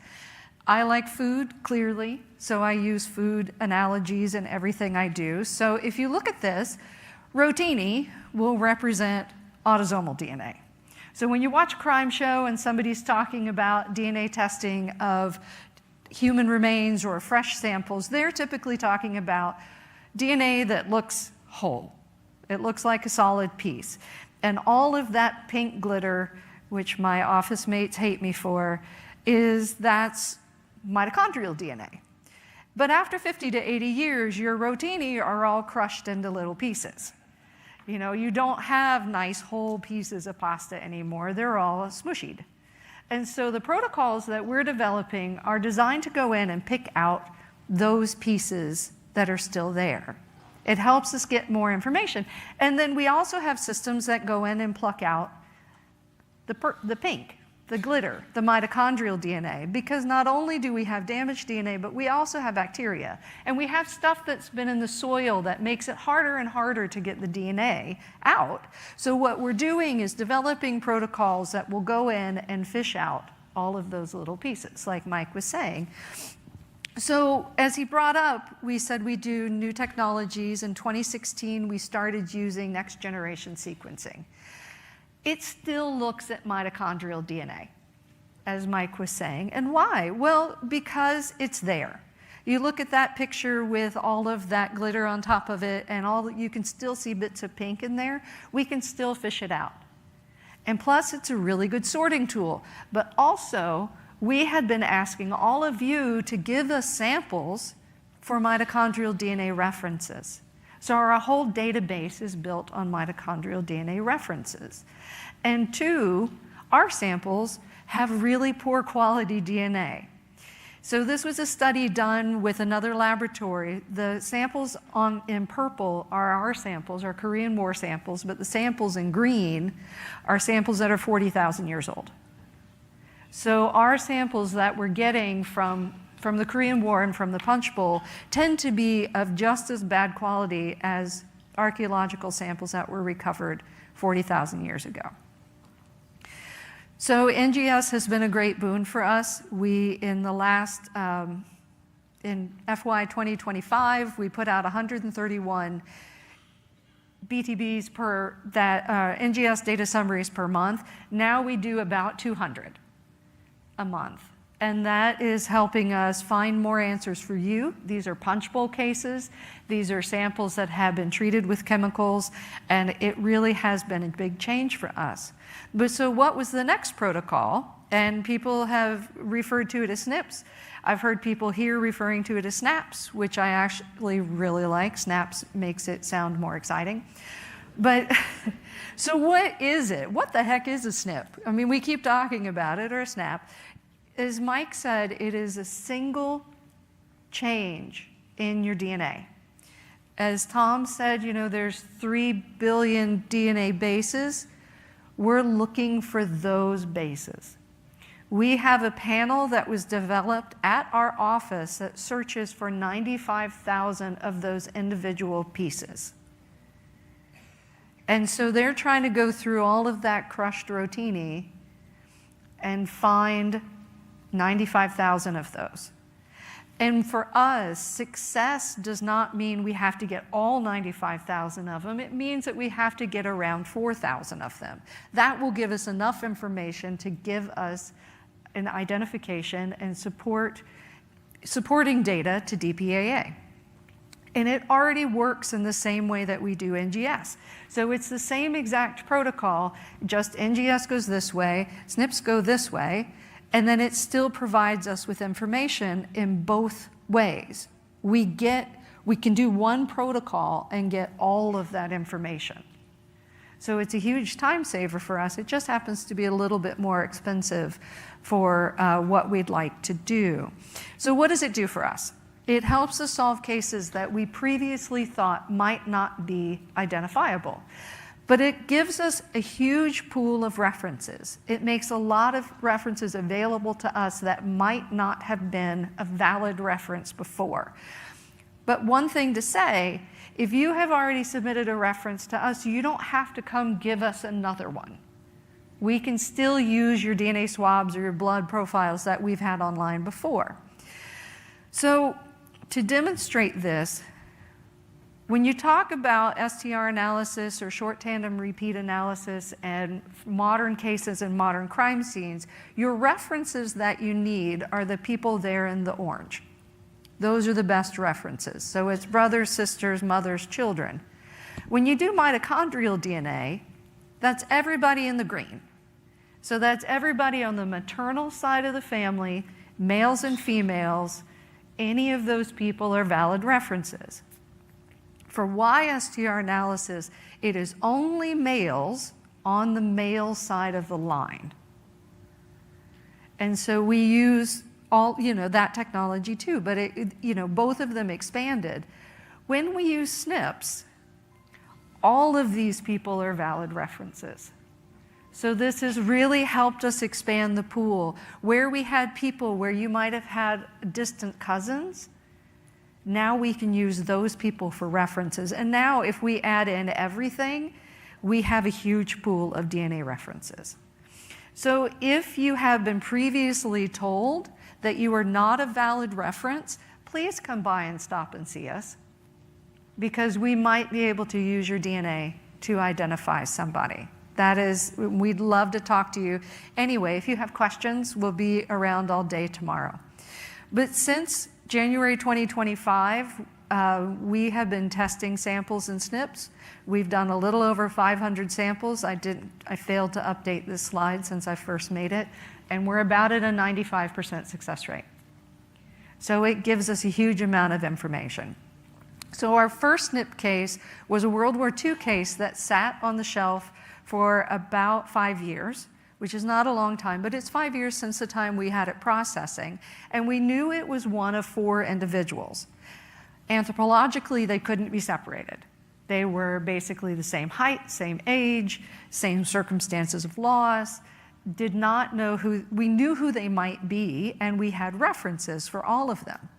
Well, when you tested them in mitochondrial DNA, we were able to eliminate 2 of the people. It was consistent with one person, but we weren't able to say that it wasn't the other person, service member number 4 on the end, because the only references we had for them were a daughter and a son. And those, we had tested the remains in autosomal, or the STRs, which they were great references for, but we weren't able to get a profile out of it. So when SNPs came along, we did this, and we did the testing, and we were able to say it was that person with a likelihood, not service member number 4, service member number 1, with a likelihood ratio of 1 times 10 to the 450th. I don't know what that actually stands for. I did actually write it down.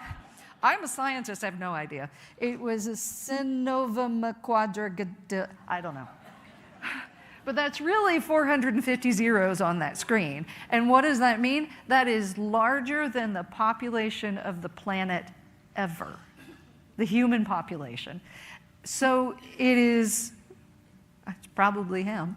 So this is what that does for us. It gives us that kind of information and that kind of statistical power to support identifications.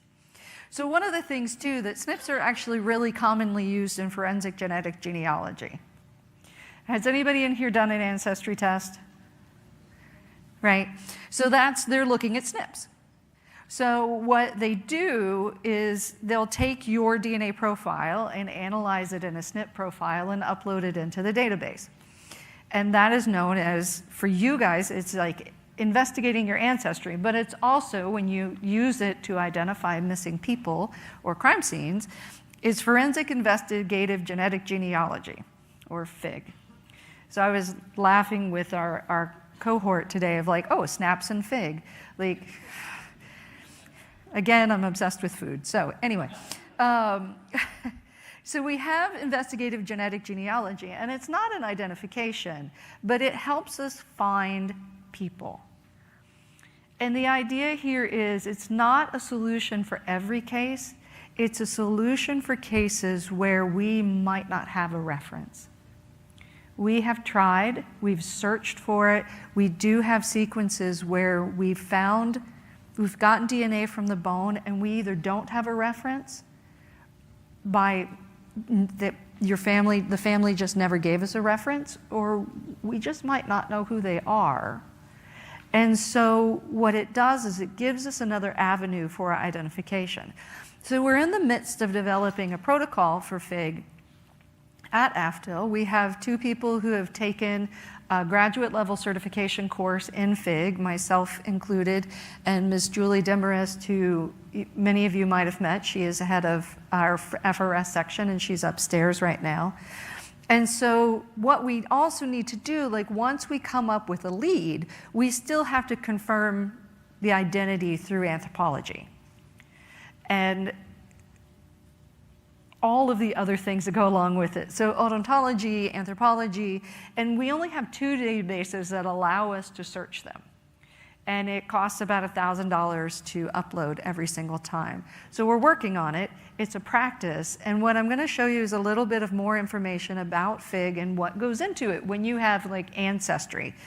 So when you do ancestry, and you'll get results that say, you're related to this person with your sibling or they're your cousin, and you share 1,000 centimorgans. Which when I first heard this, I was like, that's made up. That can't be a real thing. It is a real thing. A centimorgan is a measure of distance in DNA. So what they're looking at is you're welcome, is how much DNA you share in a big chunk.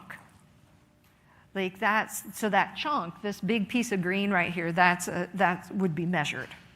And then how much of that you share is how they do ancestry and how we do crime scene cases. But for our work, we're just looking for the individual pieces. So our system is not quite designed well to do FIG, but we're working on it. And one of the things with FIG complexity, because I hear a lot of people say, well, you should just do FIG on it. It would be so easy. Your answers would just pop up. I used to listen to a lot of true crime until people started saying that all the time. Oh, just put it into FIG. You'll find out the answer. This is what it looks like when you put it into FIG. You might, if any of you have ever done ancestry, these people are all third cousins. This is a real case. This is one of our proof of concept cases.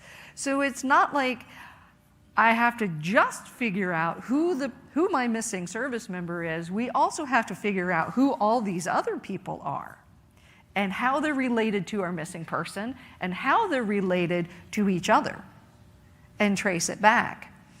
And GEDmatch, you can put in whatever name you want. You don't have to put in your name. It can be whatever you'd like. And so not only do I have to figure out who my service member is, which is the goal, but who was this person who uploaded DNA who is now saying that they're Bob Barker? I'm pretty sure he didn't put DNA in GEDmatch, but maybe he did.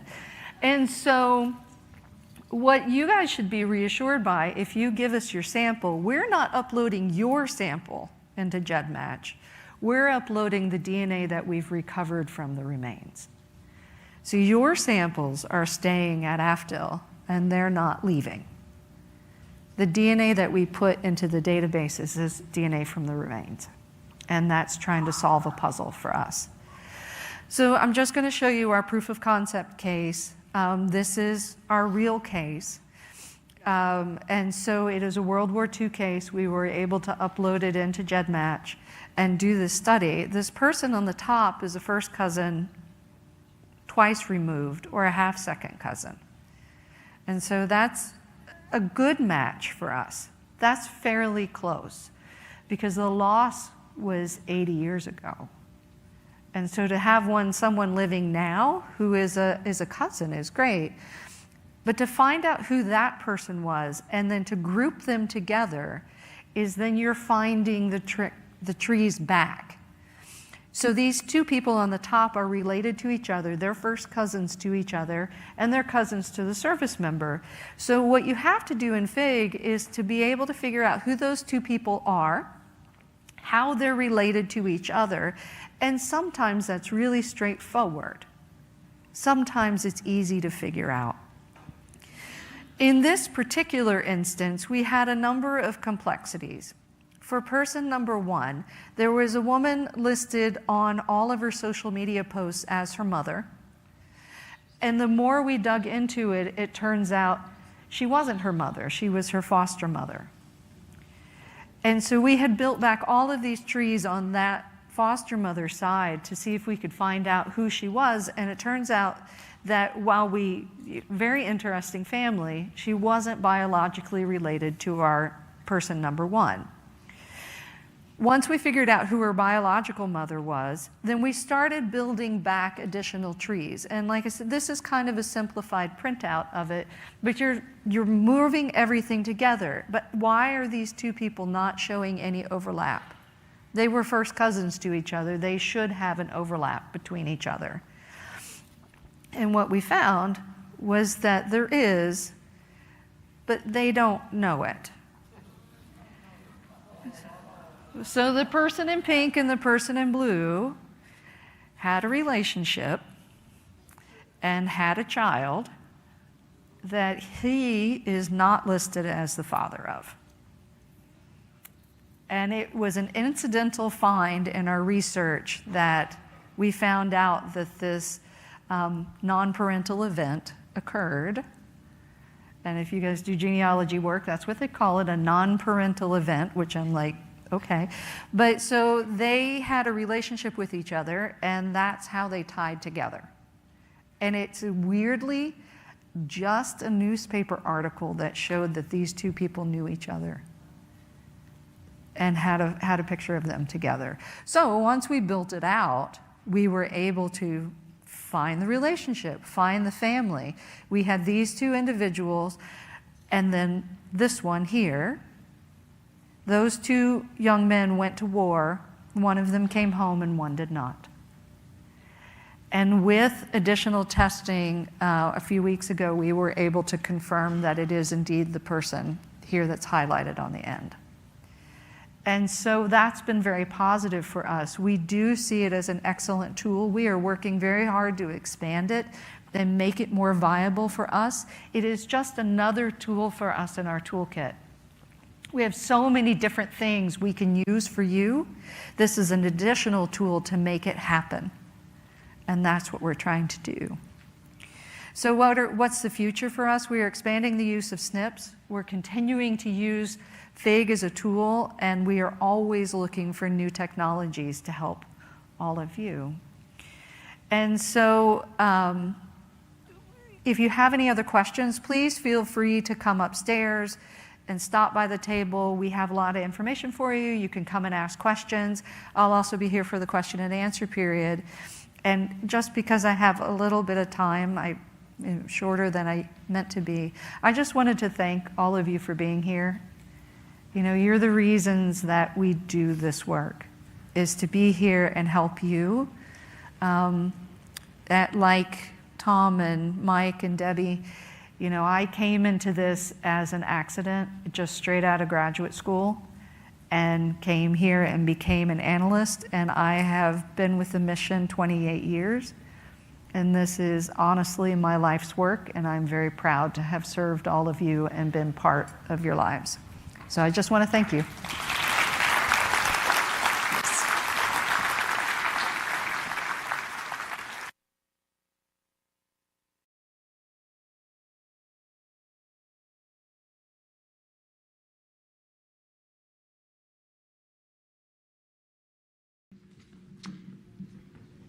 So we actually are now ahead of schedule after being 10 minutes behind schedule.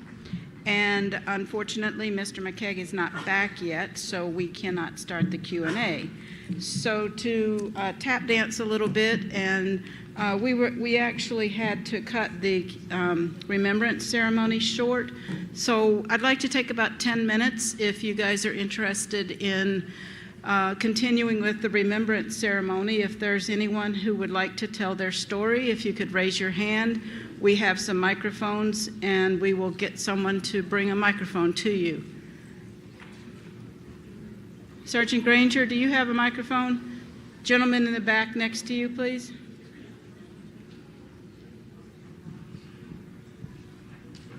Hello, and thank you. My name is Frank Leatherwood. I'm from Boaz, Alabama, and I'm here to remember and honor my late mother's oldest.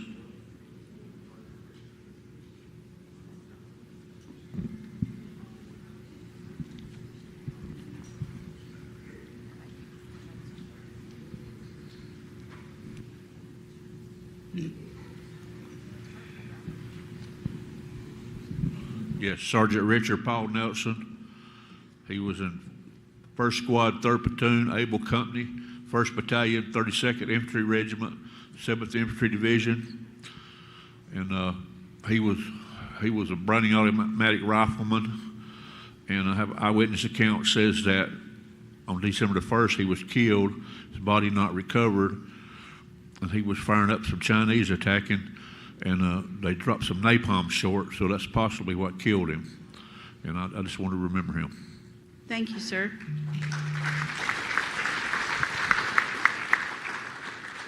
Yes, ma'am, here in the middle. Can we get a microphone?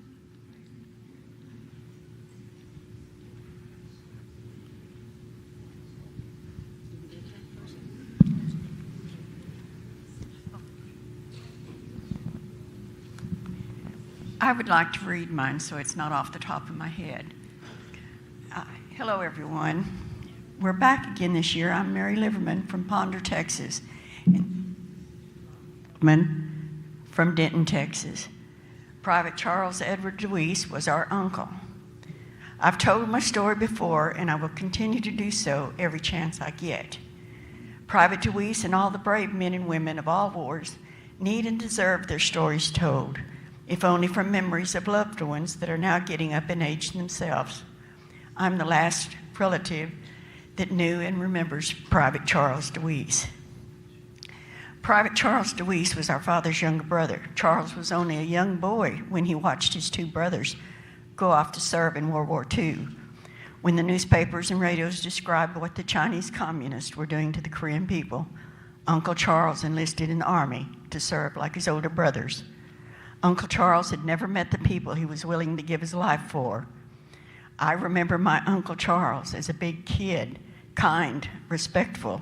He always played and watched over my sister and me when we would go over to my grandparents' house. This is my memory from 75 years ago when I was a little girl of the last 2 days of Charles' life before he left for Korea. It was the middle of the week and my father was home. We were going over to my grandparents' house. We only did this on the weekends.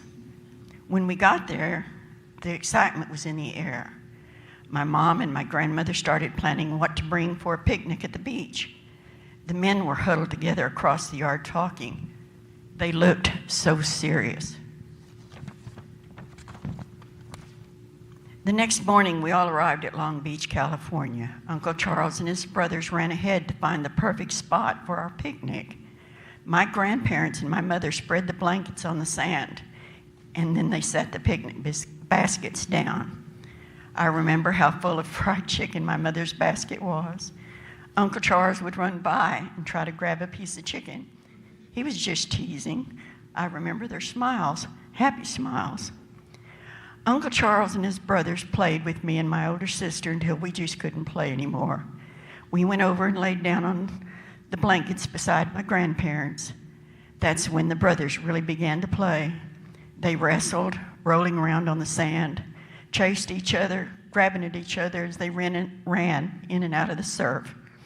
I can still see the sand on their backs. They were like little boys playing again so hard and fast as if there were no tomorrow.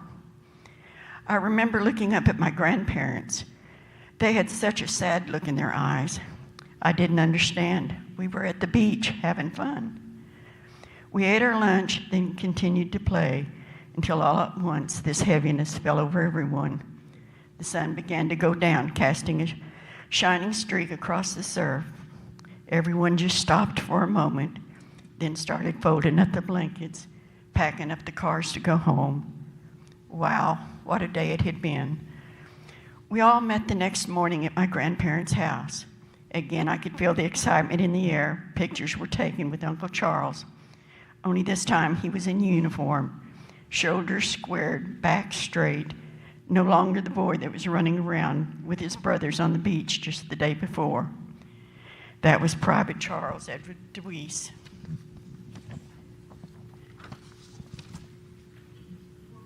More pictures were taken, then they started giving big hugs and handshakes. Tears that could not be held back began to roll down my grandmother's face. Even as a little girl, I could feel the love, the pride, and the unspoken fear all at the same time. As I stood there looking up at everyone, I saw my father hugging his little brother Charles, shaking his hand, then looking at the ground. I know now he was trying to maintain his composure. My dad stepped away as my grandfather stood in front of Uncle Charles. I remember my grandfather telling his son to do good and come back home to your mother and me. Uncle Charles said he would. He then turned, hugged his mother. He held her a little longer, then he kissed her cheek. I was too young to understand how hard it must have been for them to say goodbye. Uncle Charles opened the car door and got in. We stood there waving goodbye until the car drove out of sight. My uncle, Private Charles DeWeese, was headed to Korea. My grandparents had been so lucky to see their two sons come home from World War II. I wonder now, did they know or sense that this was the last time with their son, the final goodbye? On September the 30th, 1951, Private Charles DeWeese was killed in action in an effort to retake Heartbreak Ridge. The citation my parents received read as follows.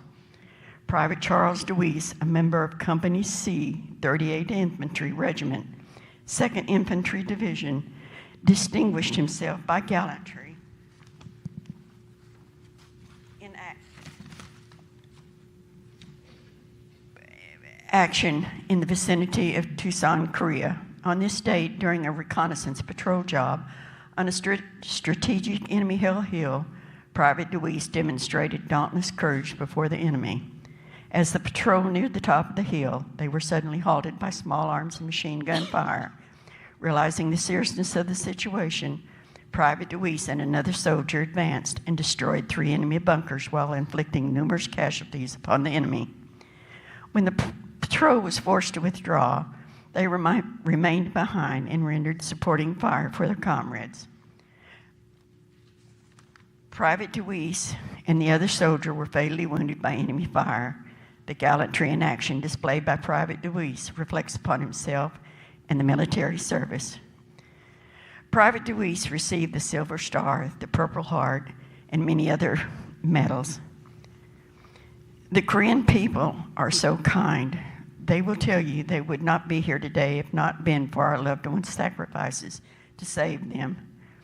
The Korean people rose up, rebuilt their country, and has prospered. Just look what they overcame to be what they are today. Yes, Uncle Charles, you gave your life for a good cause. Now it's time for you to come home. I'm trying desperately to fulfill a promise I made to my father, as did my sister Robbie. We promised we would try to bring Uncle Charles home. My father had made that same promise to his parents a lifetime ago.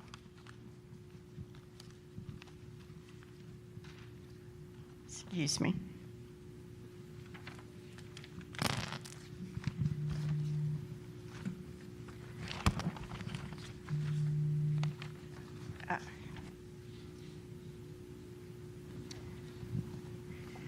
I'm sorry, excuse me, I dropped my papers.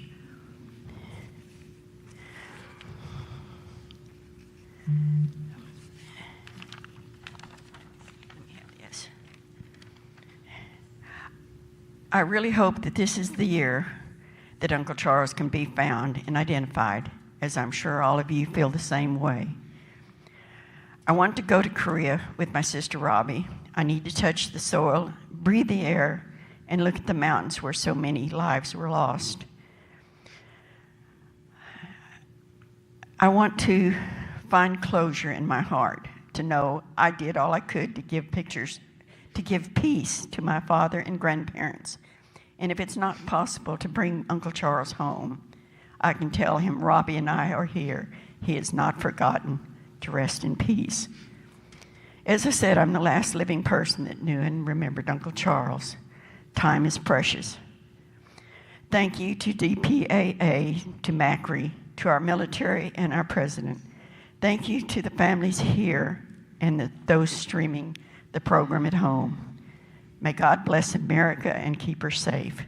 Thank you. Thank you.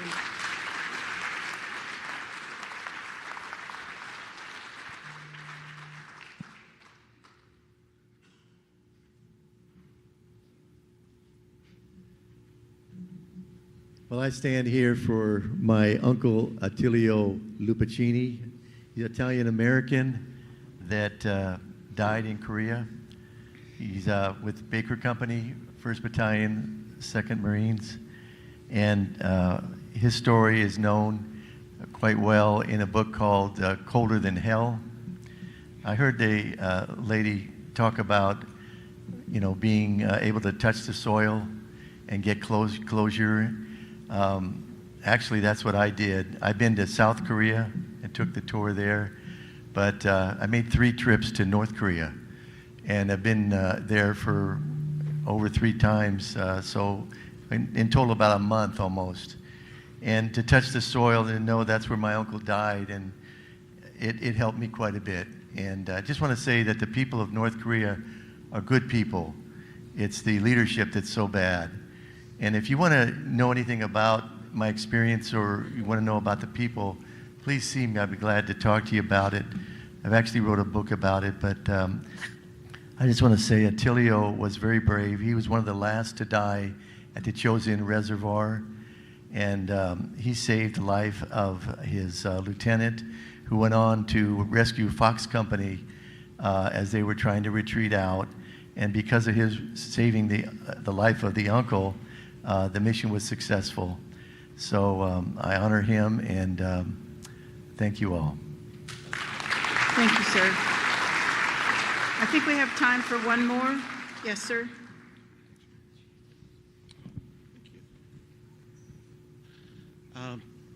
My name is Tim Doyle.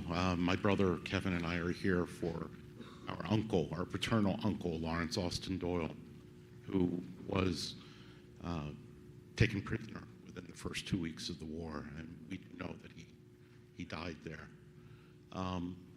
But kind of as an aside, I'm grateful to be here today and to have met Dr.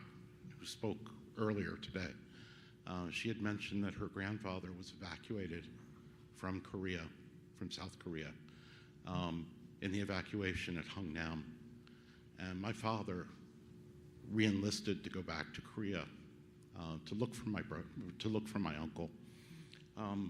And he served aboard the Glendale, which was the pilot ship that ships in and out of Hungnam Harbor during the evacuation. So he served on the ship that guided the ship that carried Dr. Jin's grandfather to safety. And I'm just really touched to have the opportunity to meet someone, to meet her, and to share that story. Thank you, sir.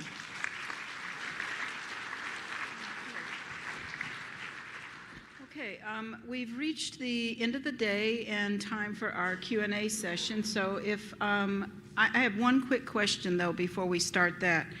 If you're the wife or the daughter or the son of someone who is missing, would you please stand?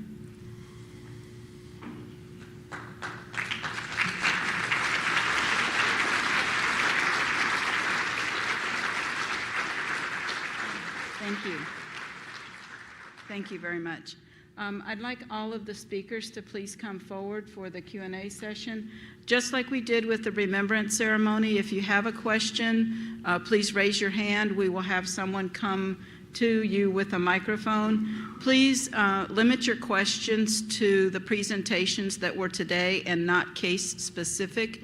If you have case-specific questions and you have not had your case summary review, that's certainly the time to ask the case-specific questions, or get with your service casualty office and they will take your question. If they can't answer it, they'll make sure that they get it to us. So with that, do we have anyone who would like to start off with the question and answers? Yes, sir. If you can we get a microphone up here, please?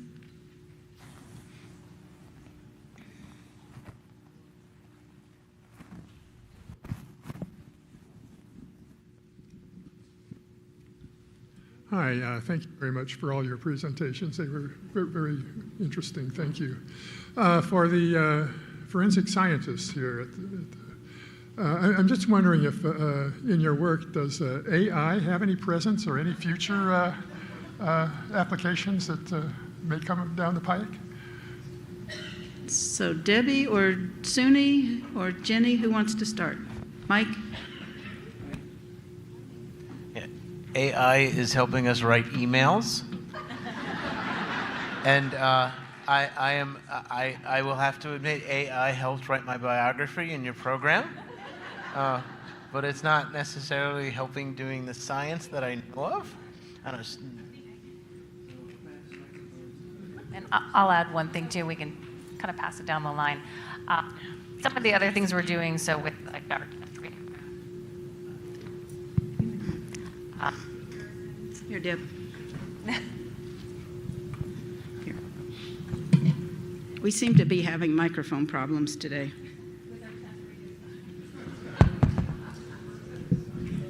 How about now? Okay. With our chest radiograph comparisons, we are able to kind of upload different things into a program, and it can run through those to give us back the ones that then the analyst will go and look at. So we can use things like that. It wouldn't actually replace the analyst or do the actual work. It would still have to be checked by one of our forensic scientists.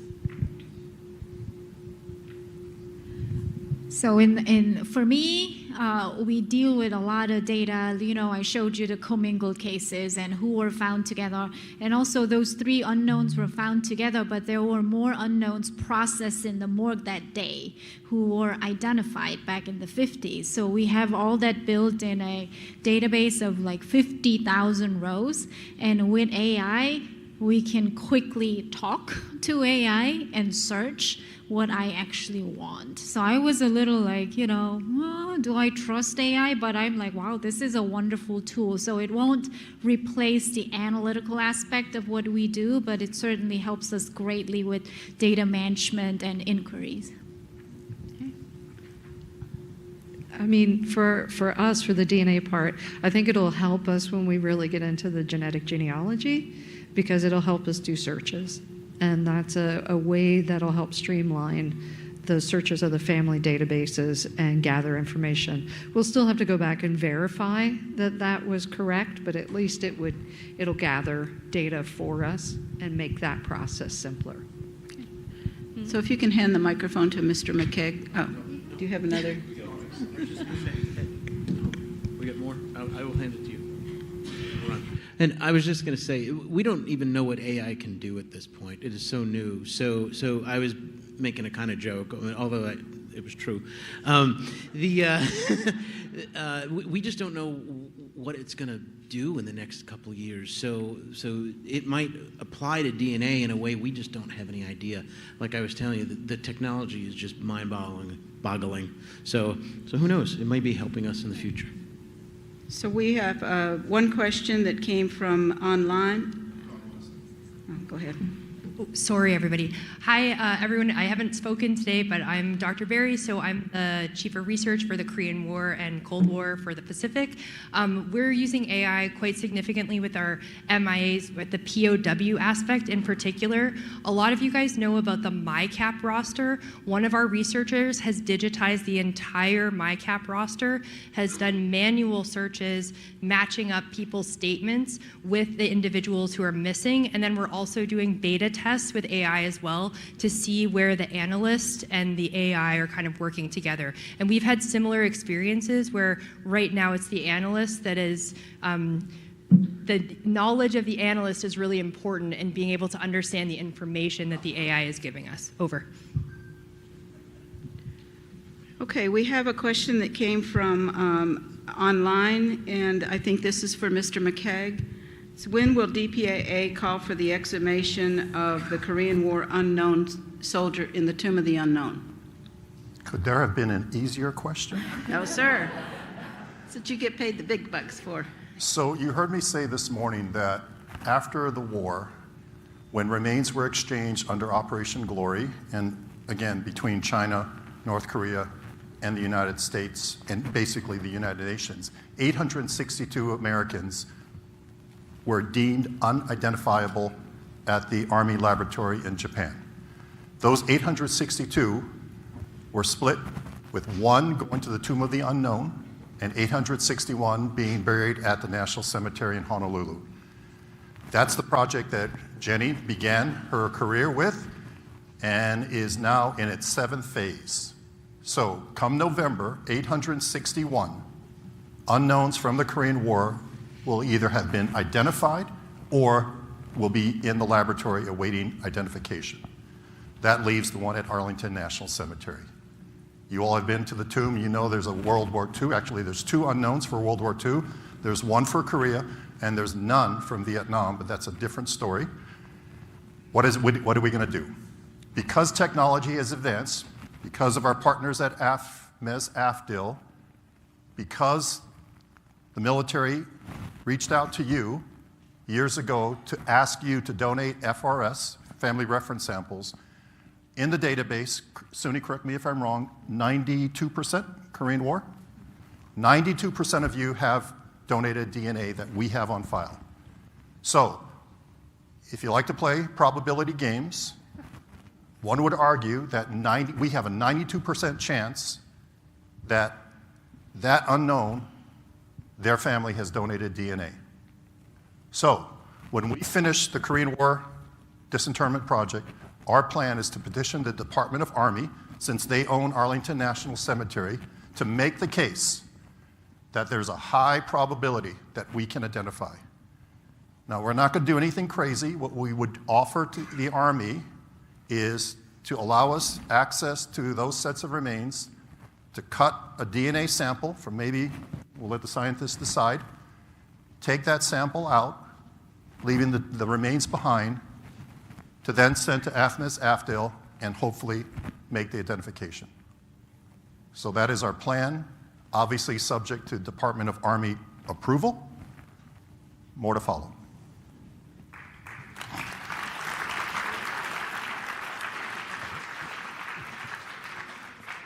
Okay, over here we have a question. So I wanted to clarify something, going back to Dr. Jen's comments. When you were talking about the phases and said that you get 8 remains every 2 weeks, but yet it doesn't take 2 weeks to identify them, it takes a lot longer than that. What's the overlap, and how many are y'all working on at the same time with that kind of input? We have a lot of cases going on at the same time. So what we do is, so we ID 321 now, like as opposed to 320 because we made the 800th ID. But that means we still have over 300 sets of remains from Punch Bowl that we're actively working on. And we also have other cases too. So we need to constantly do the analysis and then come up with a strategy to sample for DNA and isotope, and then we pack them up and then wait for the next remains to come in to be laid out on the same table. And then when the DNA comes back, the remains will come back out and the remains will move. That's what I meant by I could be a table manager. Yeah. So that's what we do. So there's a lot overlapping and happening in phases of the phases. Yes, and then in between each phases, we take about 3 months a gap. That is to make sure we do all the sampling for that phase before we move on to the next phase. And the Korea team, we are the largest team in the laboratory with 15 dedicated anthropologists and 1 support staff. Okay. Yes, Rick.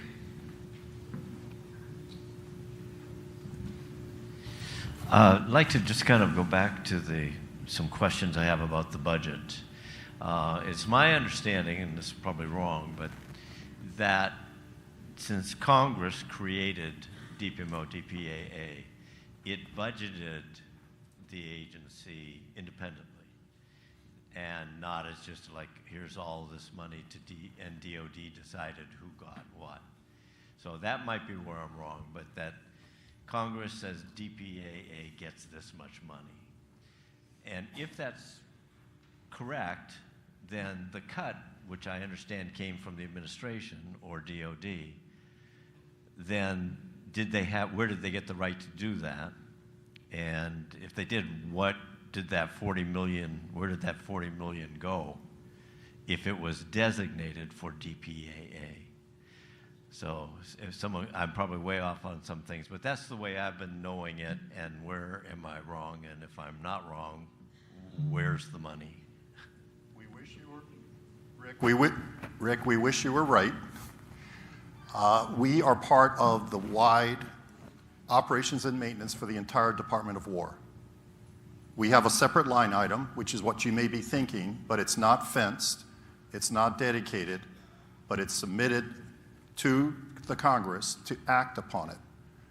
And so as part of department-wide realignment of funding to fund higher priorities within the department, we had that $40 million cut.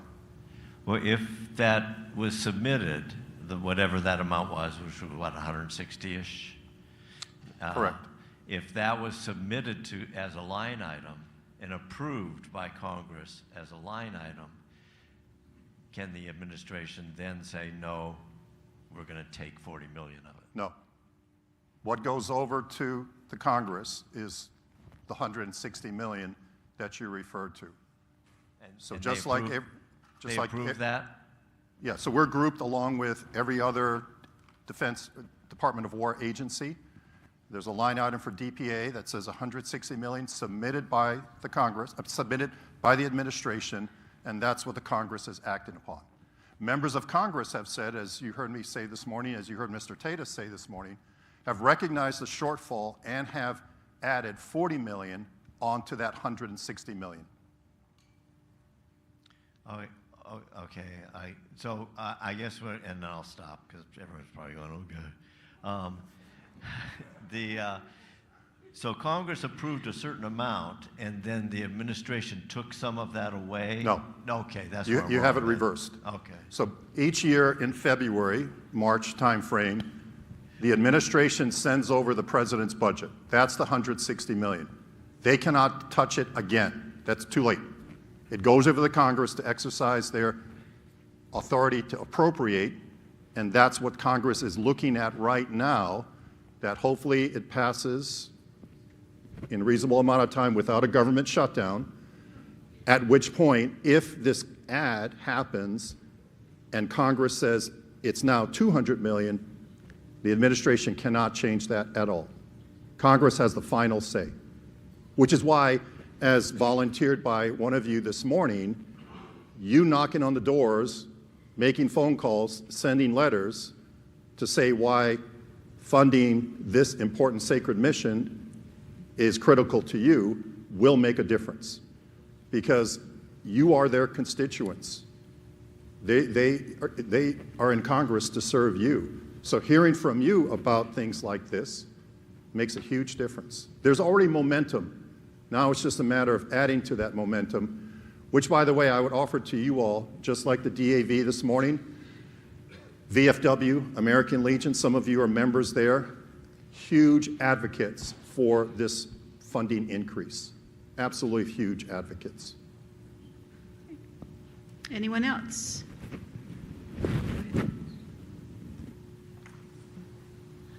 My question is just the fire in St. Louis. Now, my uncle's records were in there. With the fire damage and the technology we have today, have they tried to reconstruct any of those files? Some of them, yes. They've been successful in some cases, not in all. But yes, there has been a restoration project. Is that still ongoing? Yes. Yes, ma'am, here in the middle.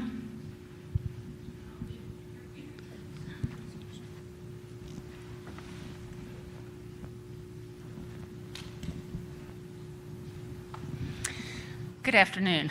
My name is Robbie Heldman, and I don't have a question. I have a comment to make and a commendation to all of you. Our pastor's daughter, Alexandra Teakin, has been a student at the University of Nebraska.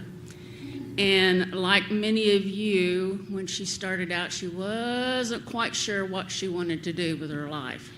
She did go into anthropology, but still not sure. She goes into graduate school, and she was fortunate enough, PhD program, and forensic anthropology is very strong. And so I commend all of you, because these young people that are here, that's our future. They're going to carry on the legacy for our families, but they're also going to do the necessary, important work that has to be done for all of us. So I commend you all. Thank you so much, and have a good afternoon.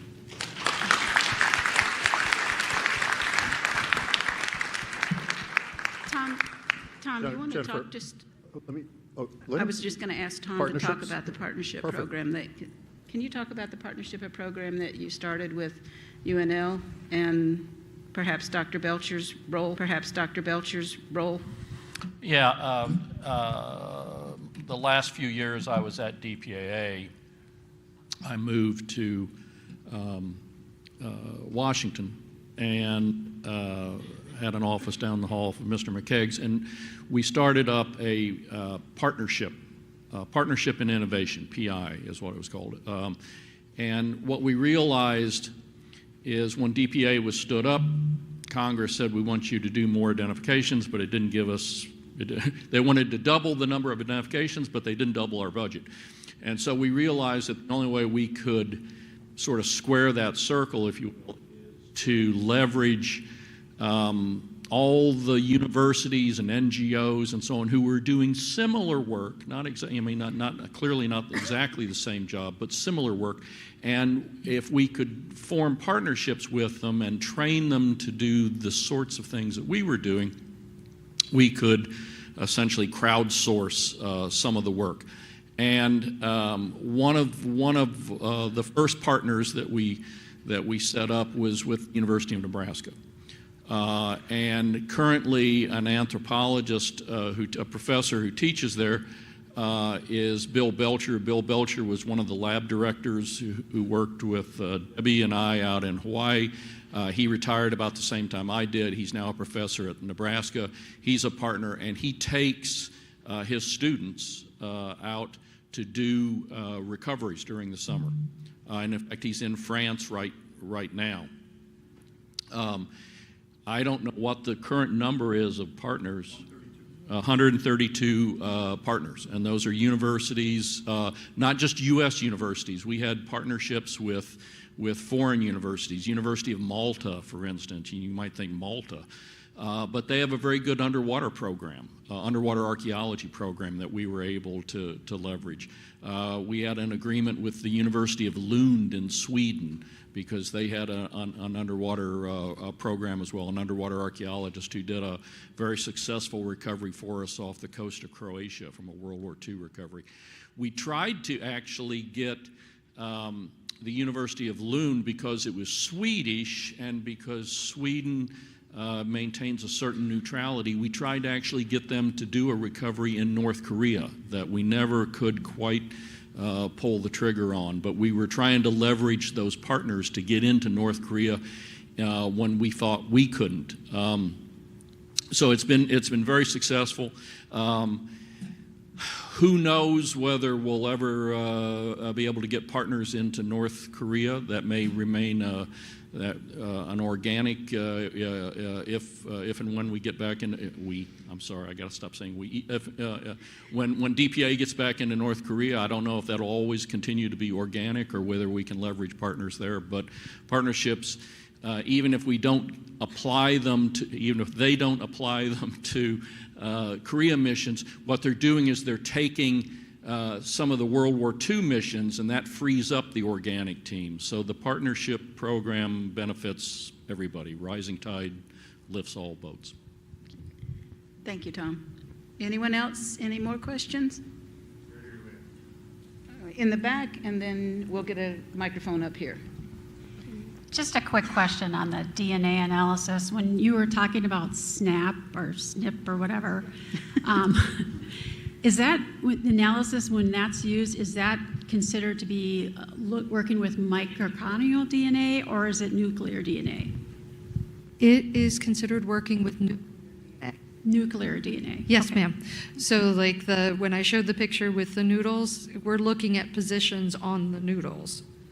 So we're trying to get much information. Previously, we've never maybe I can just talk loudly. Previously, we've never been able to really get DNA off the nuclear DNA.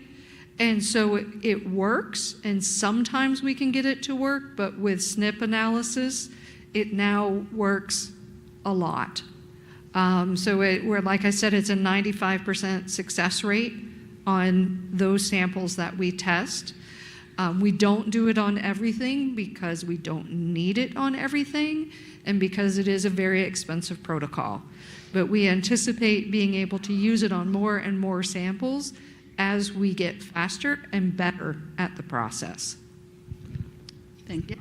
Yep, so I would like to provide an example of how we used SNPs to make an ID that we couldn't before. So it's a really amazing technology. It's like Suni showed the genealogy, like who can be used for mitochondrial DNA and so forth. But we had a case from 1993, so we received those remains from North Korea. And we did the mitochondrial DNA analysis, and it matched too many people. So we were able to exclude some folks based on lost location, but these are the bones North Koreans gave us, so we didn't really have much fidelity on where the bones came from.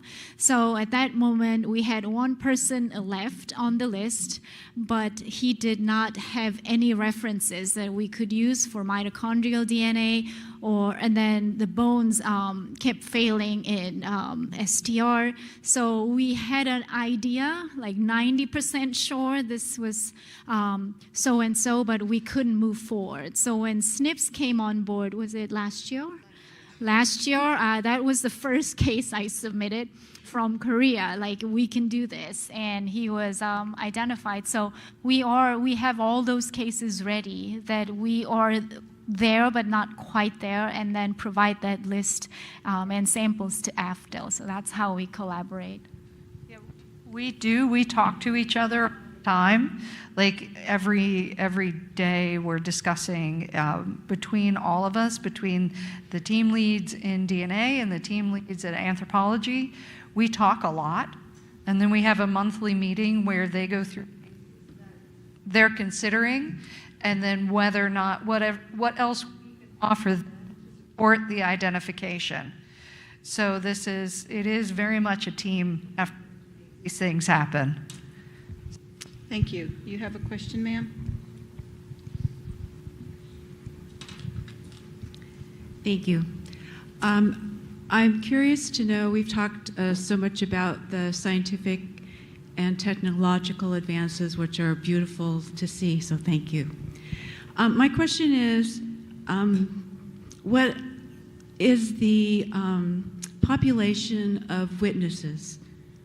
Is that becoming less and less available because a lot of time, of course, has gone on?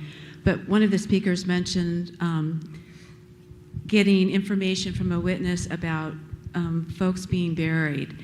So I'm just curious to know if there are people who could provide that information, how would they get that to the right people, and is that just by virtue of time dwindling? That's a great question. So I'm not sure if the microphone's working. It is. Oh, how about I go swap? Thanks so much. That's such a great question. So the question was if anyone didn't hear it about witnesses and what we're doing with them. So I would put witnesses into two different categories. American witnesses, so fellow service members who would have perhaps buried someone or seen someone. Those we have a lot of information about, which we're going to talk a little bit about later. So if you have a POW family that came back that we have witness statements from Big Switch and Little Switch, that's some of the things we're trying to leverage on a greater basis. We also had a really long-term oral history program that went in our DPMO office that we're working with. We're still doing regular interviews, and we have, with Partnerships and Innovations, a Korean War oral history project that deals with not only individual service members, but also the staff who have worked with North Korea, so we can actually remember what we've done. The most important part that we're doing now, though, and have been continuing, is our witnesses in Korea itself. So when we do our missions, what we often hear about with the missions is the digging and the archaeology and the science, which is all very exciting, and I'm very excited for all the lab staff. The other part that we do is we go individually into villages, particularly into cooling centers around Korea, and we sit down with the elders in the village, and they speak to us about stories from the village. So when we do our investigations, that's the most important thing that we do on our investigation. So on both of our last two missions that we were doing in Korea, that was a big focus of what we do. There are still witnesses. Every time we go out, we have more. That is dwindling, and that's why it's such a priority. Over. Anyone else? Straight here in the middle in the pink shirt.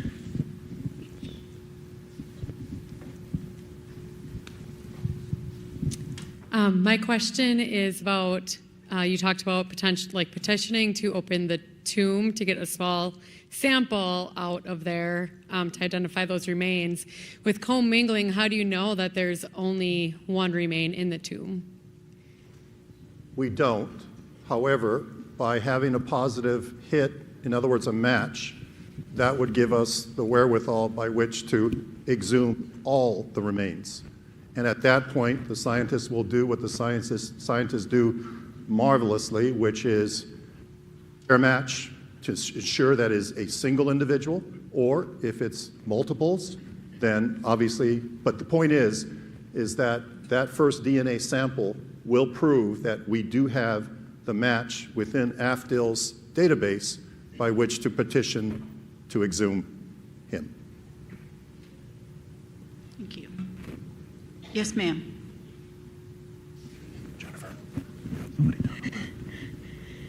My brother has been missing in the Chosin Reservoir area. I wonder if they've done any recoveries there.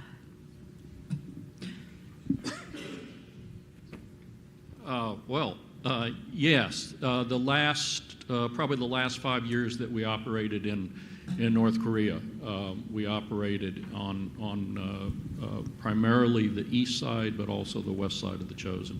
So that's where we were doing the last mission when we pulled out in 2005. And just to buttress onto that, we're going to talk a little bit about it tomorrow, but from the research perspective, since we haven't been back in so long, what we've been doing on the research side is looking at all of our information from the disinterments from Chosen, all of the information from the unilateral turnovers, and all of the information from the JROs, so we're as prepared as possible to go back in when we're allowed to go back in. This year is the first year we have an excavation proposal, so documentation that goes along with our sites in North Korea, which is really exciting. So we're going back over everything to make sure we're as ready as possible when we're allowed to go back in. Over. And just to illustrate, for those of you who aren't familiar with the Chosen, because you're interested in other parts of Korea, the Army was on the east side of the Chosen, the Marines were on the west side of the Chosen. One of the last recoveries we did, we recovered, if you know the east side of the Chosen, it's associated with what's called Task Force Faith, after Don Carlos Faith, Lieutenant Colonel Faith, who was leading the retreat. And Faith was recovered. So yes, we did do recoveries on both sides and got identifications from both sides. And that's a very good area if they can get back. We call them K208, but there were a lot more than 200 individuals present, and a big portion of it was listed as the remains recovered from East Chosen down to the village. It had all the village names, and it turned out to be correct. So we have made, that's where a lot of IDs that came from. And then we did our joint recovery operations in North Korea from 96 to 05. And they let us excavate in the east side of the Chosen Reservoir, but not so much on the west side. So that's why you see on the west side of the Chosen Reservoir, we had the Marines, and the east side, we had primarily Army. So that's why you see a lot more Army IDs coming out of East Chosen. And then lastly, I mentioned the 55 boxes we received in 2018. More than 30 boxes were labeled as East Chosen, and that's how we made close to 110 IDs so far from that area. So East Chosen has been a big part of our identification effort. We have, excuse me, we have time for one more question. Yes, sir.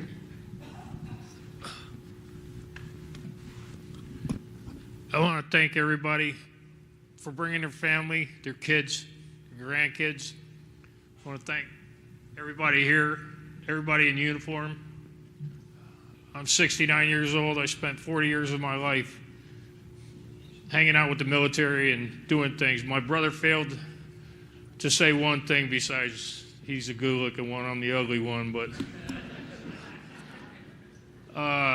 my Uncle Jake had 17 brothers and sisters, of which really none of them knew his demise. They knew nothing, and there's one left, and she's got dementia, so they're all kind of walking with him right now.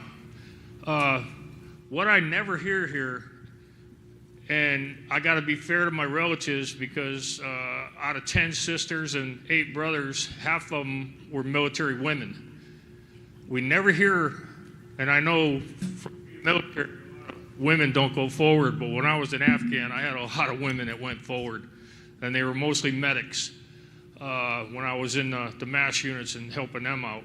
Have we ever returned or looked for any females that were forward, that were support, essential personnel, or anything like that? I'm just trying to figure it out so I can answer to my family about that. You want to answer, Tom? I'm not aware of any from Korea. Now, from Vietnam, the answer is yes, but from Korea, I'm not. But I'll let the answer that. Yeah, we're not tracking right now any women missing from the Korean War. There are some civilians that are not on our single list of the missing that are missing from Korea, but they're not military service members. So right now for Korea, we don't have any women that are missing from the Korean War. But that's a great question, and thank you.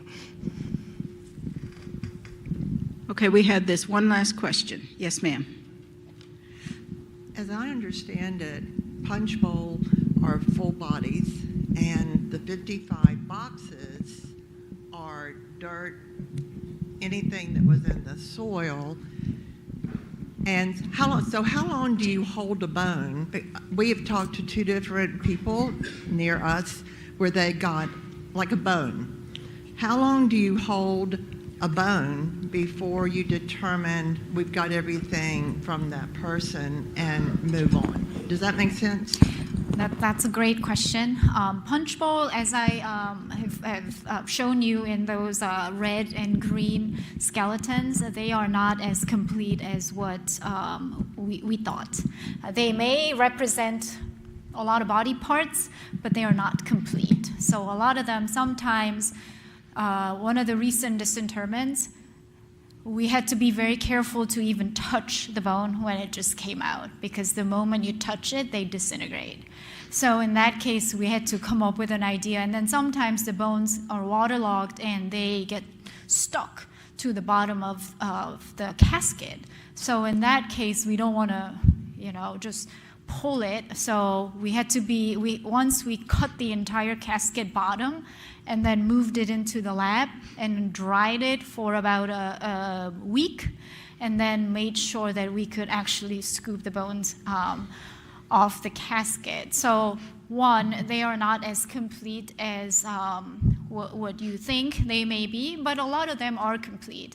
And the bones from North Korea, a lot of them are the shaft of your long bones. So it's not the end, not the joint, but the middle part of the bones. So in that way, and it's not a complete body, we had only a very few pieces of the head. For example, there was no skull, for example. But going back to your question of how long do you wait before we make an ID, our science director, Dr. Bird's clear guidance is we do not wait.